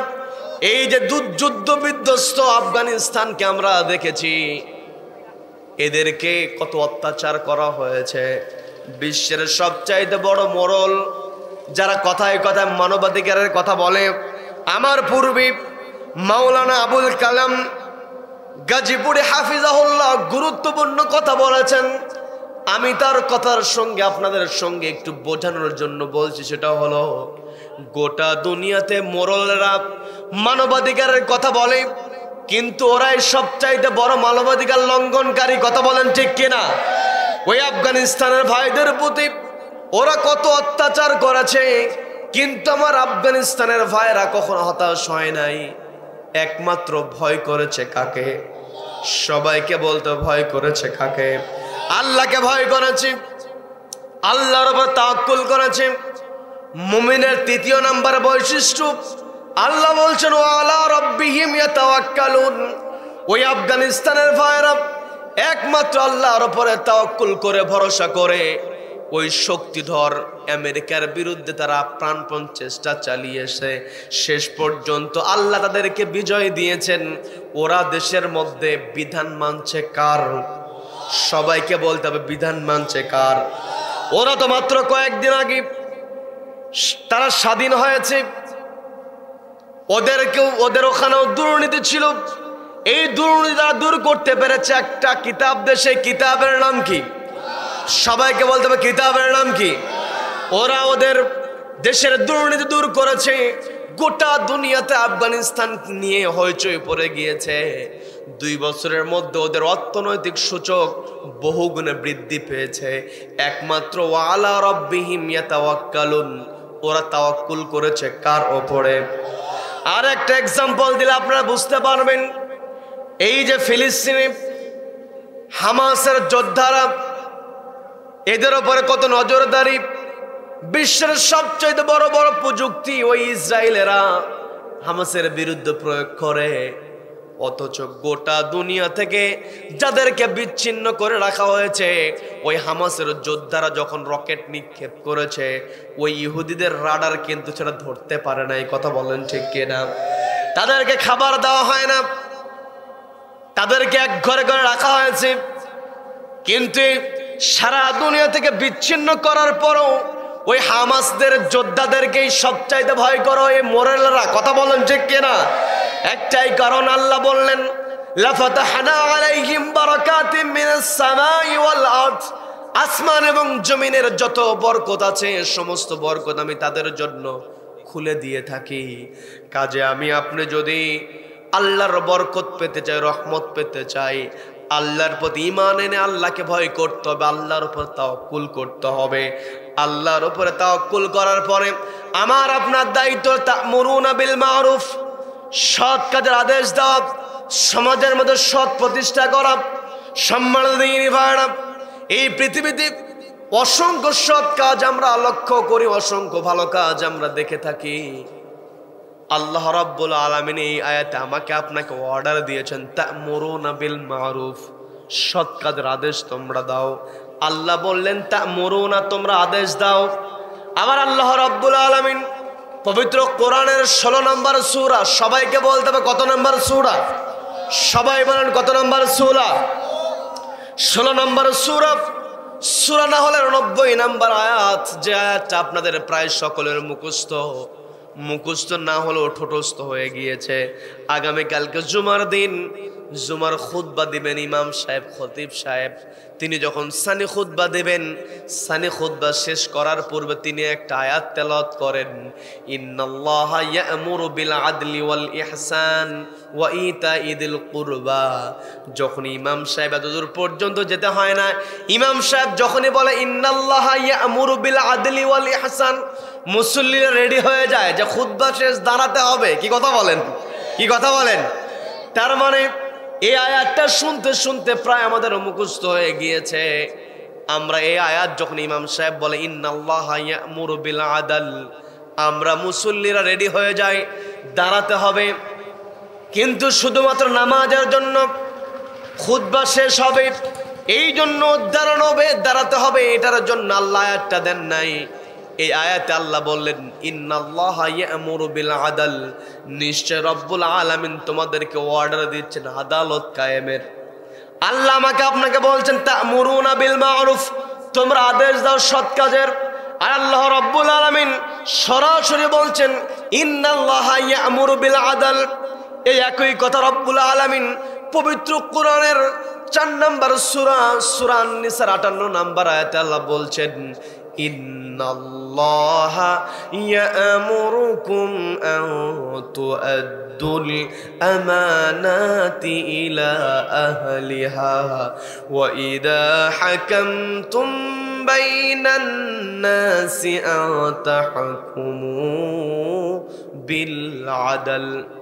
এই জায়গায় আল্লাহ বলেন বিল আদল, ওয়া ইযা হাকামতুম বাইনান নাস, তোমরা যখন মানুষের মধ্যে হাকিম হয়ে যাবে, বিচার করবে, ফয়সালা দেবে, যখন তোমরা এই পৃথিবীতে মানুষের মধ্যে ফয়সালা দিতে যাবে, ওই ফয়সালা দেওয়ার ক্ষেত্রে তোমাকে ন্যায় পরায়ণ হতে হবে। বিল আদল, তোমাকে অবশ্যই আদালত কায়েম করতে হবে। আজকে আমি আপনি যদি ন্যায় প্রতিষ্ঠা করতে চাই, আল্লাহ যেমনটা বললেন, ইন্নাল্লাহা ইয়া'মুরুকুম আন তুআদ্দুল আমানাতি ইলা আহলিহা, ও আমার বান্দারা, আমি তোমাদেরকে অর্ডার দিচ্ছি, তোমরা তোমাদের যে আমানত আছে আমানতটা যথাযথ জায়গায় পূরণ করো, আদায় করো। আন তুআদ্দুল আমানাতি ইলা আহলিহা।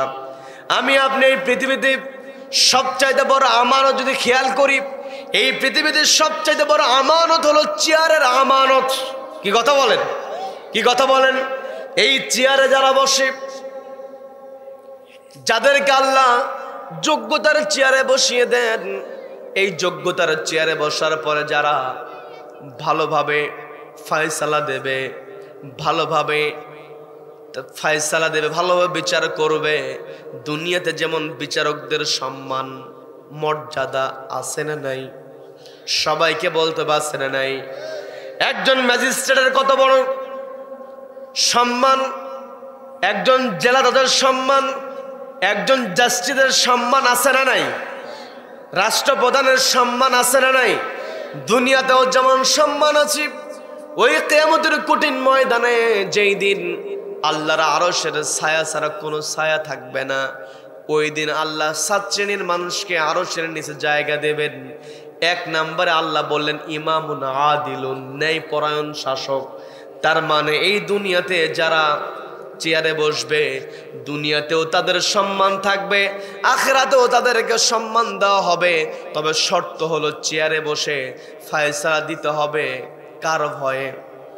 সবাইকে বলতে হবে কার ভয়ে? আল্লাহর ভয়ে ফয়সালা দিতে হবে। এই দুনিয়াতে হয়তো আমি আপনি এদিক সেদিক করে যদি আমি আপনি ফয়সালা দিয়ে দেই, আল্লাহ বললেন আলাইসাল্লাহু বিআহকামিল হাকিমিন, যেই দিন আল্লাহ চূড়ান্ত বিচার কায়েম করবেন, ওই দিন কি ওই বিচারের মধ্যে কোনো 2 নাম্বারি করার কোনো সুযোগ আছে নাকি? এই দুনিয়াতে যারা চেয়ারের আমানত দায়িত্ব রক্ষা করবে, ওদের সম্মান দুনিয়াতে যেমন আখিরাতেও তেমন। খলিফা হারুনুর রশিদ, আমরা হযরত ওমরের নাম শুনেছি, আমরা ওমর ইবনে আব্দুল আজিজ রাহিমাহুল্লাহ তাদের নাম আমরা শুনেছি। আরেকজন ন্যায়পরায়ণ শাসক ছিলেন যার নাম হলো খলিফা হারুনুর রশিদ। তিনি তার চেয়ারে বসে সব সময় আল্লাহকে ভয় করেছেন। এই চেয়ারটাকে তিনি আমানত মনে করেছেন। ইসলামের সোনালী যুগে যে সমস্ত শাসকেরা আল্লাহকে ভয় করেছে, যারা আল্লাহকে ভয় করে, আল্লাহর উপরে তাওয়াক্কুল করে, কিয়ামতের দিবসের ভয়টাকে সামনে রেখে যারা তাদের চেয়ারটা পরিচালনা করেছে, কিয়ামত পর্যন্ত তাদের সম্মান আছে না নাই? সবাইকে বলতে হবে সম্মান আছে না নাই? খলিফা হারুনুর রশিদ, আমি আপনি তার সম্মান কত সুন্দর করে দেই, কত শ্রদ্ধার সঙ্গে তাকে স্মরণ করছি। এই খলিফা হারুনুর রশিদের সময় সিরিয়ার একটা শহর ছিল, রাকা শহর। মোনাজাত দিয়ে দেব নাকি? মোনাজাত দিয়ে দেব। রাকা শহরে বিচারক অসুস্থ হয়ে গিয়েছে। বিচারক যখন অসুস্থ হয়ে গিয়েছে, বিচার কার্য পরিচালনা হয় না। বিচার যখন হয় না, যেই এলাকায় দেখবেন বিচার নাই, ওই এলাকাতে কিন্তু বিশৃঙ্খল অবস্থা, হযবরল অবস্থা। কথা বলেন ঠিক কিনা? আমার দেশে এমন পরিস্থিতি, ওই স্বৈরাচার করেছিল। পৃথিবীতে অনেক শাসকের নাম আমরা শুনেছি, অনেক শাসকের কথা আমরা শুনেছি। শাসক পালিয়ে গিয়েছে, কিন্তু গোটা প্রশাসন পালিয়ে গিয়েছে, এমন নজির দুনিয়ার কোথাও নাই। কথা বলেন ঠিক কিনা? আমাদের প্রশাসনের ভাইদের দৃষ্টি আকর্ষণ করে বলছি, আপনারা সচেতন হয়ে যান। আপনারা যদি একমাত্র আল্লাহকে ভয় করেন, কোন শাসক আপনাকে দিয়ে অন্যায় করাতে পারবে না। কথা বলেন ঠিক কিনা? আজকে প্রশাসনে যারা দায়িত্বে বসে আছেন, তারা তো আমার আপনার সন্তান, আমার আপনার ভাই ব্রাদার। কথা বলেন ঠিক কিনা? পর্দালের মা বোনেরা শুনছেন, কানটা একটু খাড়া করে শুনবেন। আপনাদের দৃষ্টি আকর্ষণ করে বলি, আপনারা যদি সচেতন হয়ে যান, সমাজের অর্ধেক সচেতনতা এমনিতেই ঠিক হয়ে যাবে। কি কথা বলেন? যেই পরিবারে মা সচেতন, ওই পরিবারের সন্তানেরাও সচেতন। কি কথা বলেন? যেই পরিবারে মা নামাজি হয়, ওই পরিবারের সন্তানেরা নামাজি হয়ে যায়। যেই পরিবারের মা সত্য কথা বলে, সন্তানেরাও সত্য কথা বলে। এই জন্য মা আপনাকে দৃষ্টি আকর্ষণ করে বলছি, আপনার সন্তানকে আপনার লক্ষ্য রাখতে হবে, আপনার সন্তানকে আপনার বোঝাতে হবে এই দুনিয়া চূড়ান্ত জায়গা নয়। এই দুনিয়াতে আমরা আসছি পরীক্ষা দেওয়ার জন্য। কথা বলেন ঠিক কিনা? এই দুনিয়ার পরীক্ষা আমাকে আপনাকে সফল হতে হবে। আমার আপনার আল্লাহ আমাকে আপনাকে যে পাঠালেন, যেই পরীক্ষার জন্য আমরা এসেছি, এই পরীক্ষাটাই হলো এই পৃথিবীতে আমরা যেই কাজটাই করব, কাকে ভয় করে করব? সবাইকে বলতে হবে কাকে ভয় করে করব। মা আপনাকে একটা মেসেজ আমি দিই, খলিফা হারুন রশিদের ঘটনা বলে আলোচনা শেষ করে দেব। মা আপনি কানটা খাড়া করেন। এই যে ডিসেম্বর মাস, পরীক্ষাগুলো হয়ে গিয়েছি, সন্তানেরা পরীক্ষা দিয়েছে, আর কিছুদিন পরে সন্তানদের রেজাল্ট দেওয়া হবে। যখন সন্তান ভালো রেজাল্ট করে, মা বাপ সবচাইতে বেশি খুশি হয়ে যায়। কি কথা বলেন? রেজাল্ট যখন হয়, সন্তান যদি ক্লাসে ফার্স্ট হয়ে যায়, ছেলে যদি ক্লাসে সেকেন্ড হয়, মেয়ে যদি ক্লাসে থার্ড হয়ে যায়, ওই যে রেজাল্টের কয়েকদিন মা বাবা যেখানেই কথা বলুক না কেন, ধান্দায় থাকে কেমন করে এই জায়গাতে আমার সন্তানের রেজাল্টটা জানানো যায়। কারণ সন্তানের ভালো কথা, সন্তানের প্রশংসা যখন করা হয়, তখন পিতামাতার বুকটা ভরে যায়। কি কথা বলেন? কি কথা বলেন? মা আপনার সন্তান ক্লাসে একরোল হয়েছে, আপনি প্রশংসা করবেন। মা আপনাকে বলছি, আপনার ছেলে মেডিকেলে চান্স পেয়েছে, আপনি আপনার মেডিকেল পড়ুয়া সন্তানের প্রশংসা আপনি করবেন। মা আপনার মেয়ে ম্যাজিস্ট্রেট হয়েছে, আপনার মেয়ে যোগ্যতার চেয়ারে বসেছে, আপনি অবশ্যই প্রশংসা করবেন। কিন্তু আপনাকে আজকে আমি যে কথাটা বলবো বুঝে একটু আমল করার চেষ্টা করবেন। সেটা হলো, আপনার সন্তান ক্লাসে প্রথম হয়েছে, আপনার সন্তান ক্লাসে 300 জনের মধ্যে তৃতীয় হয়েছে, আপনার সন্তান ক্লাসে সর্বোচ্চ মার্কস পেয়েছে, আপনি অবশ্যই প্রশংসা করবেন। কিন্তু আপনার প্রশংসার ধরনটা হওয়া দরকার এমন, সেটা হলো আপনি প্রশংসা করবেন, আমার সন্তান ক্লাসে একরোল, আমার সন্তান ক্লাসে সর্বোচ্চ মার্কস পেয়ে সে উত্তীর্ণ হয়েছে, কিন্তু আমার সন্তানের মধ্যে যে বৈশিষ্ট্য আমি ঢুকিয়ে দিয়েছি সেটা হলো, সন্তান আমার যেমন ক্লাসের পড়াতেও মনোযোগ, আমার সন্তান যখন বই পড়তে থাকে, সিলেবাসের পড়াগুলো কমপ্লিট করতে থাকে, তখন মসজিদের মিনার থেকে যখন আযান চলে আসে, আমার সন্তান তার বইটা বন্ধ করে ওযু বানিয়ে জায়নামাজে দাঁড়িয়ে সেজদা দেয় কাকে? সবাইকে বলবো সেজদা দেয় কাকে? কোন মা যদি বলতে পারে আমার সন্তান শুধুমাত্র ক্লাসে একরোল করে তা নয়, আমার সন্তান 5 ওয়াক্ত নামাজ পড়ে, এই প্রশংসার মা যদি আপনি করতে পারেন, এই সন্তান আপনার দুনিয়ার জন্য সম্মান বয়ে আনবে, আখিরাতেও আপনাকে মর্যাদাবান বানাবে। কথা বলেন ঠিক কিনা? বাবা আপনাকে বলছি, আপনি খেয়াল করুন, অনেক সময় সন্তান যদি ম্যাজিস্ট্রেট হয়ে যায়, সন্তান যদি বড় অফিসার হয়, বাবা গর্ব করে বলে আমার সন্তান উপজেলার নির্বাহী অফিসার হয়েছে, আমার সন্তান এসপি হয়েছে, আমার সন্তান বিসিএসে সরাসরি আমার সন্তান এসপি হয়েছে, ডিসি হয়েছে। হ্যাঁ, আপনি অবশ্যই প্রশংসা করবেন, কিন্তু আপনার প্রশংসাটা যদি এমন হয় যে আমার সন্তান যেই চেয়ারে বসেছে, ওই চেয়ারে বসে লক্ষ লক্ষ টাকা আত্মসাৎ করার সুযোগ আছে, আমার সন্তান যদি ইচ্ছা করে কলমের খোঁচা দিয়া কারি কারি টাকা আমার সন্তান উপার্জন করতে পারবে, কিন্তু আমার সন্তানকে আমি এমন শিক্ষা দিয়েছি, ওই চেয়ারে বসেছে, আমার সন্তানকে বলেছি একমাত্র ভয় করো কাকে? সবাইকে বলতে ভয় করো কাকে? আমার সন্তানকে আমি আল্লাহর ভয়ের শিক্ষা দিয়েছি, আমার সন্তানকে আমি আমানতদারিতার শিক্ষা দিয়েছি, যার কারণে আমার সন্তানের যতই অবৈধ টাকা ইনকামের সুযোগ থাকুক না কেন, আমার সন্তান 1 টাকারও দুর্নীতি করে না। এই প্রশংসা যদি আপনি করতে পারেন, ওই সন্তানই হবে আপনার জান্নাতে প্রবেশের কারণ। কথা বলেন ঠিক কিনা? এই জন্য মা আপনাকে বলছে, আপনার সন্তানকে সবার আগে আপনি একটি কিতাবের শিক্ষা দেবেন। সেই কিতাবের নাম কি? সবাইকে বলতে হবে কিতাবের নাম কি? এই কোরআনের শিক্ষা দিতে হবে। সন্তানকে আপনি ডাক্তার বানান, ইঞ্জিনিয়ার বানান, জজ, ব্যারিস্টার সব কিছুই বানাতে হবে। কারণ রাষ্ট্র পরিচালনার ক্ষেত্রে সচিবালয়ের সচিব হওয়ার দরকার আছে না নাই? সবাইকে বলতে হবে সচিব হওয়ার দরকার আছে না নাই? কিন্তু ওই রকম সচিব হওয়া যাবে না দুর্নীতির ফাইলগুলো ধ্বংস করে দেওয়ার জন্য সচিবালয় আগুন লাগিয়ে দেয়। এমন সচিব যদি সন্তান হয়, ওই সন্তানই জাহান্নামের কারণ হবে। কথা বলেন ঠিক কিনা?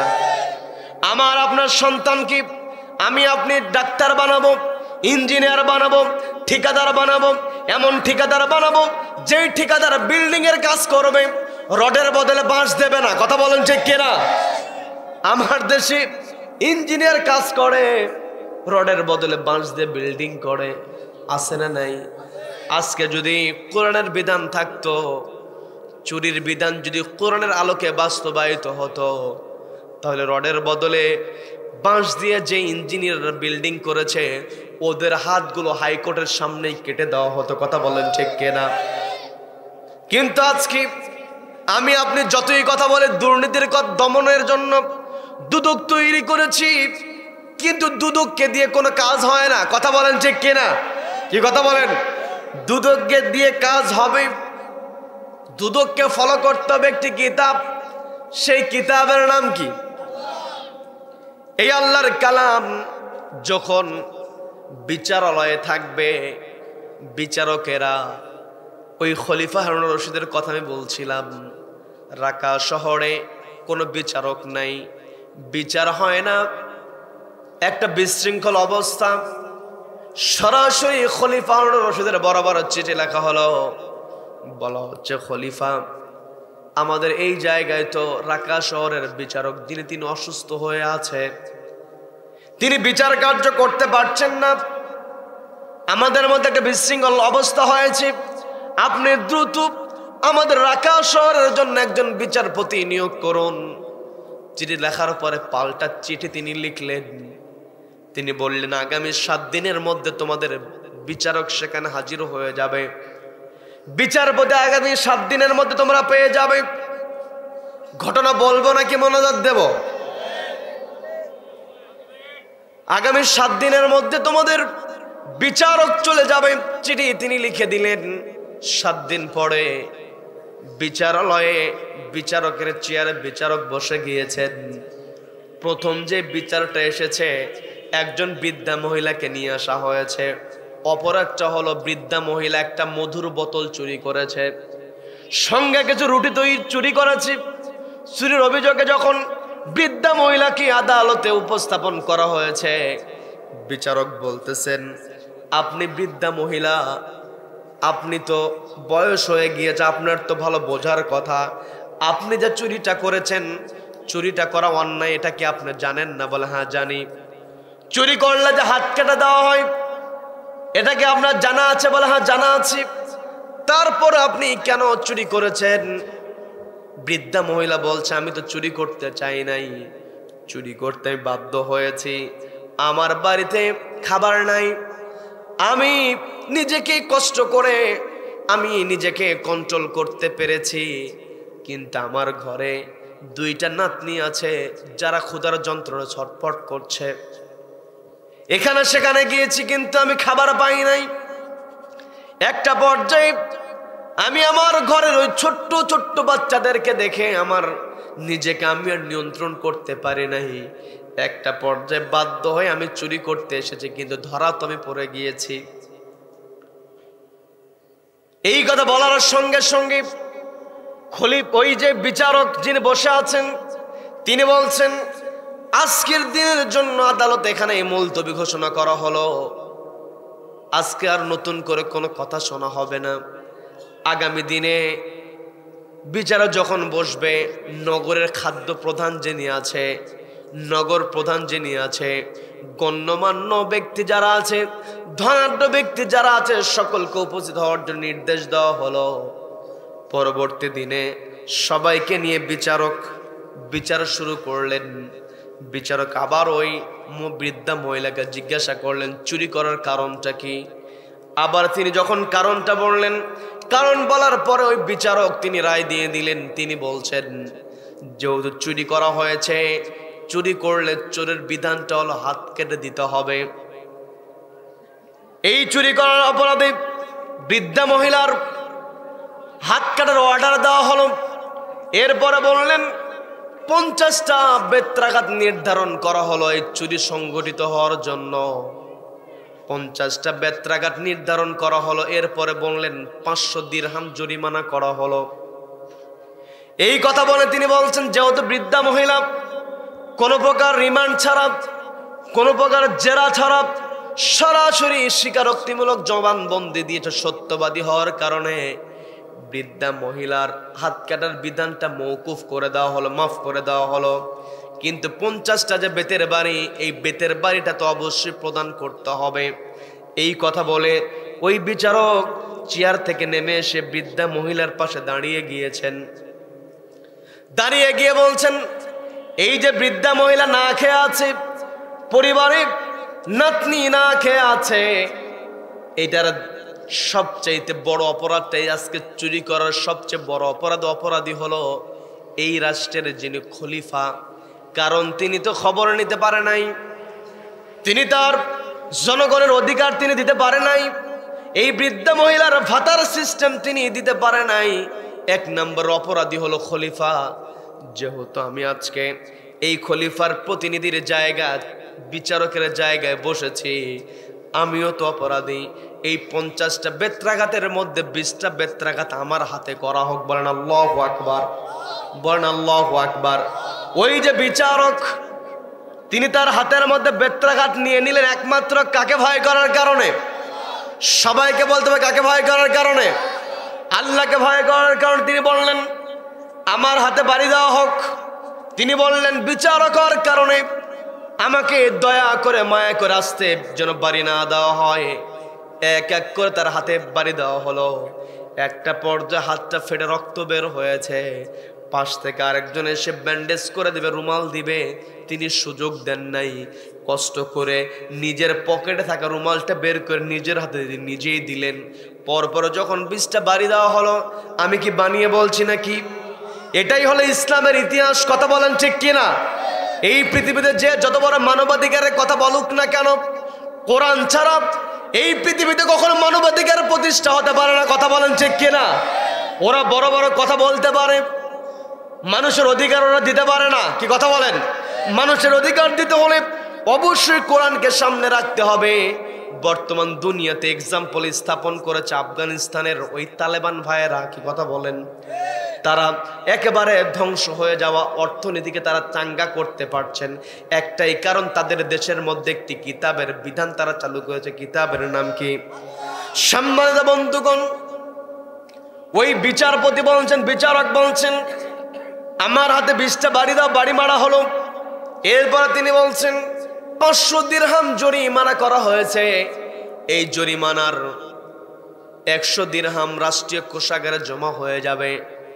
বাকি 400 দিরহামের 20 দিরহাম যেই দোকান থেকে মধু এবং রুটি চুরি করা হয়েছে দোকানদারের ক্ষতিপূরণ দেওয়া হবে। আর 380 যেই দিরহাম আছে, এই 380 দিরহাম মুদ্রাটা এই বৃদ্ধা মহিলাকে 1 মাসের খরপোশ হিসেবে দেওয়া হবে। বলেন আল্লাহু আকবার।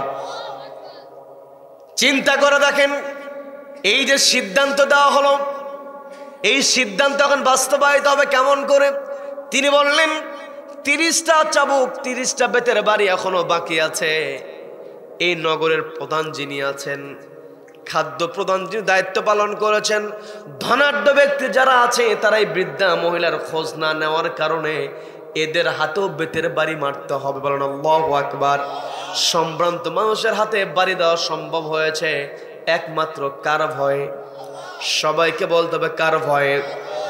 এই যে বেত্রাঘাতগুলো 30টা বেতের বাড়ি বন্টন করে দেওয়া হলো, কিন্তু 500 দিরহাম আসবে কোথা থেকে? ওই যে বিচারপতি তিনি নিজেই বলছেন, আমি বিচারক ছিলাম, 100 দিরহামের দায়িত্ব আমি নিয়ে নিলাম, আর বাকি যে 400 দিরহাম সকলের মধ্যে কাউকে 10 দিরহাম, কাউকে 20 দিরহাম, কাউকে 30 দিরহাম, কাউকে 50 দিরহাম, এইভাবে ভাগ করে তিনি মুদ্রাগুলো উঠালেন। এরপর বৃদ্ধা মহিলার কাছে গিয়ে বলতেছেন, আপনার খোঁজ নিতে পারি নাই, আমি তো শহরের বিচারকের চেয়ারে বসেছি, আপনার খোঁজ আমি নিতে পারি নাই, এই যে আপনাকে কষ্টের মধ্যে ফেলে দিয়েছি, আপনার কাছে অনুরোধ করি, আপনার কাছে ক্ষমা চাই, কিয়ামতের কঠিন ময়দানে যেই দিন আল্লাহ বিচার করবেন, ওই দিন আমার বিরুদ্ধে আল্লাহর কাছে কোনো অভিযোগ করবেন না। বলেন আল্লাহু আকবার। বিচারক হয়ে বৃদ্ধা মহিলার কাছে ক্ষমা চায়। এই ক্ষমা চাওয়ার পরে ওই বিচারক বলছেন, এই যে 380 মুদ্রা আপনাকে দিয়ে দেওয়া হলো, আপনি আপনার নাতনিদেরকে নিয়ে আপনি 1 মাস চলবেন, ঠিক 1 মাস পরে আপনি খলিফার দরবারে হাজির হবেন, সেই দিন আপনার ব্যবস্থা করা হবে। ঠিক 1 মাস পরে ওই বৃদ্ধা মহিলা যখন খলিফার দরবারে হাজির হয়েছেন, খলিফার দরবারে হাজির হওয়ার পরে ওই খলিফার চেয়ারে যিনি বসে আছেন তার চেহারা দেখে তার টনক নড়ে গিয়েছে। তিনি দেখলেন আজ থেকে 1 মাস পূর্বে যেই বিচারকের হাতে 20টা বেতের বাড়ি দেওয়া হয়েছিল, ওই খলিফার চেয়ারে ওই লোকটাই বসে আছে। বলেন আল্লাহু আকবার। ওই যে চিঠি লেখা হয়েছিল, বিচারক নাই, তৎকালীন সময়ে তেমন প্রযুক্তি ছিল না। আমেরিকার প্রেসিডেন্ট ট্রাম্পের মুখ কেমন বাঁকা আমরা বলতে পারি, কি কথা বলেন, কি কথা বলেন? আমেরিকার প্রেসিডেন্ট ট্রাম্প কেমন পাগলামি করে আমরা বলতে পারি, আমরা চিনি, কারণ বর্তমান সময়ে প্রযুক্তি আছে। পৃথিবীর এক প্রান্তে আপনি থাকেন, আর এক প্রান্তে আপনার সন্তান থাকে, ভিডিও কলে প্রত্যেকদিন কথা বলা হয়। পৃথিবীর কোন দেশে কোন রাষ্ট্রপতি নতুন নির্বাচিত হয় সব আমরা দেখতে পারি। কিন্তু তৎকালীন সময়ে তো এইরকম প্রযুক্তি ছিল না, যার কারণে খলিফাকে সবাই চিনত না। আবার খলিফা ছদ্মবেশ ধারণ করে রাষ্ট্রের মধ্যে তিনি পর্যবেক্ষণ করতেন, তিনি রাষ্ট্রের খবর রাখতেন, জনগণের খবর রাখতেন, একমাত্র কার ভয়ে? সবাইকে বলতে হবে কার ভয়ে? কারণ এই চেয়ারটাকে সবচাইতে বড় আমানত বানিয়ে দিয়েছেন কে? খলিফা তখন বলতেছেন, বৃদ্ধা মহিলাকে বলছেন, আমাকে দেখে অবাক হওয়ার কিছু নাই, আমি আজকে আপনাকে এই যে আমার দরবারে আপনাকে হাজির হতে বলেছি একটাই কারণ, ওই দিন তো আপনার নাতনিদেরকে আমি পাই নাই, ওই দিন আপনার কাছ থেকে আমি ক্ষমা চেয়েছি। ওই রাকা শহরের বিচারকের যেই অপরাধ, সে অপরাধের জন্য ক্ষমা চেয়েছি, কিন্তু আমি তো এই রাজ্যের খলিফা, আমার তো দায়িত্ব ছিল আপনার খোঁজ নেওয়া, নাতনিদের খোঁজ নেওয়ার দায়িত্ব আমার ছিল। আমি যে দায়িত্ব পালন করতে পারি নাই, আপনার কাছ থেকে ওই দিন আমি ক্ষমা চেয়েছিলাম বিচারক হিসাবে, আজকে আমি আপনার কাছে ক্ষমা চাইছি, আমি খলিফা হিসেবে ক্ষমা চাইছি, আপনার কাছে করজোড়ে মিনতি করি, আমি যে আপনার খোঁজ নিতে পারি নাই, এই অপরাধের বিচারটা কিয়ামতের ময়দানে আপনি আল্লাহর কাছে আর দিবেন না। বলেন আল্লাহু আকবার, বলেন আল্লাহু আকবার। তার মানে ন্যায় বিচার। এই পৃথিবীতে কত বিপ্লবীর কথা আমরা শুনলাম, কত বিপ্লবীর কত মোটা মোটা বই পাওয়া যায়, কিন্তু এই রকম সুন্দর সমাজের যেই ব্যবস্থা, এই রকম ন্যায় বিচারের যে সিস্টেম, এটা ইসলাম ছাড়া, আল্লাহর কোরআন ছাড়া কেউ কখনো দিতে পারে না। এই কথা বলেন ঠিক কিনা? কাজে আমার আপনার দায়িত্ব, এই পৃথিবীতে আল্লাহ আমাকে আপনাকে পাঠিয়েছেন কোরআন বাস্তবায়নের জন্য। তা'মুরুনা বিল মা'রুফ ওয়া তানহাউনা আনিল মুনকার, সৎ কাজের আদেশ, অসৎ কাজের বাধা আমাকে আপনাকে প্রদান করতেই হবে। অসৎ কাজ সমাজ থেকে দূর করতে হলে এই কোরআনের বিধান বাস্তবায়ন করতে হবে, এই বাস্তবায়নের প্রচেষ্টা আমাকে আপনাকে চালাতে হবে। অনেকে আবার বলে যে এতদিন হলো শুনি, একেবারে বুঝ বয়স থেকে শুনতেছি যে কোরআনের বিধান কায়েম করতে হবে, সবসময় বলা হয়, কখনো তো বাস্তবায়ন হতে দেখি না। এমন কথা বলার লোকও কিন্তু আছে না নাই? বাস্তবায়ন করার মালিককে? সবাইকে বলতে মালিককে? আমার আপনার দায়িত্ব যে চেষ্টার মালিক। কি কথা বলেন, কি কথা বলেন? এই চেষ্টাটাকে আমাকে আপনাকে ঐক্যবদ্ধভাবে করতে হবে। আমি শুরুতেই তেলাওয়াত করেছিলাম সূরা আলে ইমরানের 110 নম্বর আয়াত, যেখানে আল্লাহ বলেন কুনতুম খায়রা উম্মাহ, তোমরা উত্তম জাতি। তার মানে আমাদেরকে একত্রিত হলেই তো জাতি হওয়া যায়, কি কথা বলেন? ঐক্যবদ্ধ হলেই তো গোষ্ঠী হয়, কি কথা বলেন? তার মানে আমাকে আপনাকে ঐক্যবদ্ধভাবে এই সমাজের ন্যায় প্রতিষ্ঠা করতে হবে, সমাজ থেকে অন্যায় দূর করতে হবে। সমাজ থেকে যদি আমি আপনি অন্যায় দূর করতে চাই, ন্যায় প্রতিষ্ঠা করতে চাই, এই চেয়ারে যারা বসবে তাদেরকে আমাদের সুপারিশ করার ক্ষেত্রে খেয়াল করতে হবে যে তারা ভালো কাজ করে না খারাপ কাজ করে। যদি ভালো কাজ করে তবেই আমি সুপারিশ করব, যদি ভালো কাজ না করে আমার আপনার সুপারিশ কখন তার জন্য হতে পারে? এটা আমার কথা নয়, পবিত্র কোরআনের 4 নম্বর সূরা আন-নিসার 84 নম্বর আয়াত আল্লাহ বলছেন মাইয়াশফা শাফাআতান হাসানা ইয়াকুল লাহু নাসিবুম মিনহা ওয়া মাইয়াশফা শাফাআতান সাইয়্যাতান ইয়াকুল লাহু কিফলুম মিনহা। আল্লাহ বলছেন মাইয়াশফা শাফাআতান হাসানা, যেই ব্যক্তি ভালো কাজে শাফাআত করবে। শাফাআত করা মানে সুপারিশ করা। আমরা শাফাআত আরবি শব্দ হলেও আমরা এই শব্দের সঙ্গে পরিচিত, কারণ আমরা একটা কথা বলি যে নবীজির শাফাআত ছাড়া বাঁচার কোনো উপায় নাই। তার মানে নবীজির সুপারিশ ছাড়া আমার আপনার বাঁচার উপায় নাই। এই সুপারিশ শব্দটা আল্লাহ এখানে ব্যবহার করে বলছেন মাইয়াশফা শাফাআতান হাসানা, যেই ব্যক্তি ভালো কাজে সুপারিশ করবে ইয়াকুল লাহু নাসিবুম মিনহা, তার আমল নামায় আল্লাহ ওই ভালো কাজ সরাসরি না করলেও ভালো কাজে সুপারিশ করার কারণে একটা সওয়াবের অংশ তার আমল নামা আল্লাহ যুক্ত করে দেন। বলেন না সুবহানাল্লাহ। আবার এরপরে আল্লাহ গুরুত্বপূর্ণ কথা বললেন ওয়ামাইয়াশফা শাফাআতান সাইয়্যা, যেই ব্যক্তি খারাপ কাজে সুপারিশ করবে, খারাপ ব্যক্তির পক্ষে কাজ করবে, নিজে খারাপ কাজ করবে না কিন্তু খারাপ কাজে সুপারিশ করবে, খারাপ ব্যক্তিকে সুপারিশ করবে, ইয়াকুল লাহু কিফলুম মিনহা, নিজে অপরাধ না করলেও অপরাধীকে সহযোগিতা, অপরাধীকে সুপারিশ করার কারণে তার আমল নামায় গুনাহ যুক্ত হয়। বলেন নাউযু বিল্লাহ। তার মানে আল্লাহ আমাদেরকে আপনাকে স্পষ্ট জানিয়ে দিয়েছেন।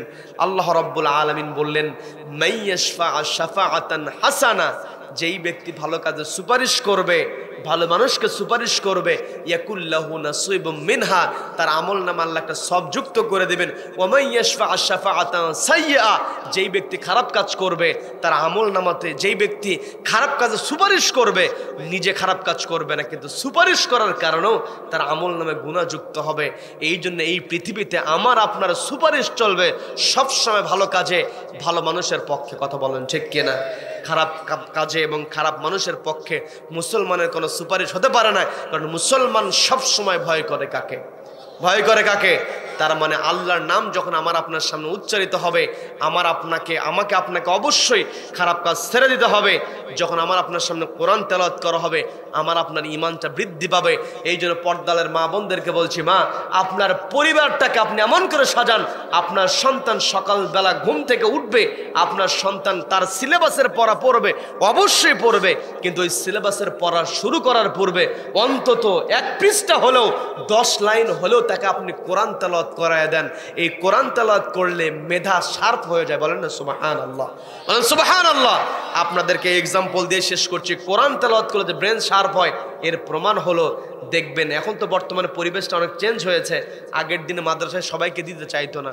পরিবারে যেই ছেলেটা সবচেয়ে কম বোঝে, দুষ্টামি করে, যেটাকে নিয়ন্ত্রণ করতে পারে না, দাও আল্লাহর রাস্তায় মাদ্রাসায় দিয়ে। কি কথা বলেন? কিন্তু বর্তমানে যদিও মানুষ সচেতন হয়েছে, বুঝতে শিখেছে, এখন মানুষেরা সন্তানকে এমনিতেই ইসলাম শিক্ষায় শিক্ষিত করার চেষ্টা করে। কথা বলেন ঠিক কিনা? কি কথা বলেন? দেখবেন সবচাইতে দুর্বল হিসেবে যাকে মাদ্রাসায় ভর্তি করে দেওয়া হয়েছে, বাপ মায়ের কথা শোনে নাই, দুষ্ট ছিল, ওই ছেলেটা বোঝে না, বুদ্ধিও কম ছিল, কিন্তু মাদ্রাসায় গিয়ে ভর্তি হয়েছে, কোরআন মুখস্থ করেছে। আজকে খোঁজ নিয়ে দেখবেন যাদেরকে অবহেলা করে মাদ্রাসায় ভর্তি করিয়ে দেওয়া হয়েছে, দেশের অধিকাংশ মসজিদগুলোতে, দেশের অধিকাংশ মাদ্রাসাগুলোতে খোঁজ নিয়ে দেখা যায় তারাই আজকে মসজিদের ইমামতি করছে, তারাই আজকে খুতবা দিচ্ছে। কথা বলেন ঠিক কিনা? আর যেই সমস্ত ভাইয়েরা মেধাবী ছিল, কলেজে ইউনিভার্সিটিতে ভর্তি করিয়ে দিয়েছে, ভালো ম্যাথের শিক্ষক দিয়েছে, ইংলিশের টিচার দিয়েছে, আজকে বাবা মা মারা গেলে ওই ভাইয়েরা অসহায় হয়ে থাকে। ওই হুজুর ভাইকেই বলে, সবচেয়ে কম মেধার ভাইকেই বলে যে ভাই আজকে বাবার জানাজা তুমি করো। কথা বলেন, কি কথা বলেন? তার মানে যখনই মাদ্রাসায় গিয়ে কোরআন পড়া শুরু করেছে তখন তার জেহেন আল্লাহ খুলে দিয়েছেন। মানুষের জীবন ঘনিষ্ঠ যত কঠিন সিদ্ধান্তের কথা আপনি একজন আলেমকে জিজ্ঞাসা করেন, সে সোজা উত্তর দিয়ে দেয়, মশালা দিয়ে দেয়। কথা বলেন ঠিক কিনা? তার মানে আমার আপনার সন্তানকে যদি মেধাবী বানাতে চাই, মা আপনাকে বলছি, আপনার সন্তানকে আপনি কোরআন তেলাওয়াত করান। আপনার সন্তান কোরআন তেলাওয়াত শুনবে, কোরআন তেলাওয়াত করবে, আপনার সন্তানের ঈমান বেড়ে যাবে। ওয়া আলা রাব্বিহিম ইয়াতাওয়াক্কালুন। এই সন্তান সব সময় ভরসা করবে কার উপরে? কার উপরে? আল্লাহর উপরে ভরসা করে সন্তান কাজ করবে। তা'মুরুনা বিল মা'রুফ, সৎ কাজের আদেশ দেবে। ওয়া তানহাউনা আনিল মুনকার, অসৎ কাজে বাধা প্রদান করবে। রব্বুল আলামিন যে কথাগুলো হলো এই কথাগুলো আমাদের বাস্তব জীবনে আমল করার তৌফিক দান করুন। বলেন আমিন। ওয়া আখিরু দাওয়ানা আনিল হামদুলিল্লাহি রাব্বিল আলামিন।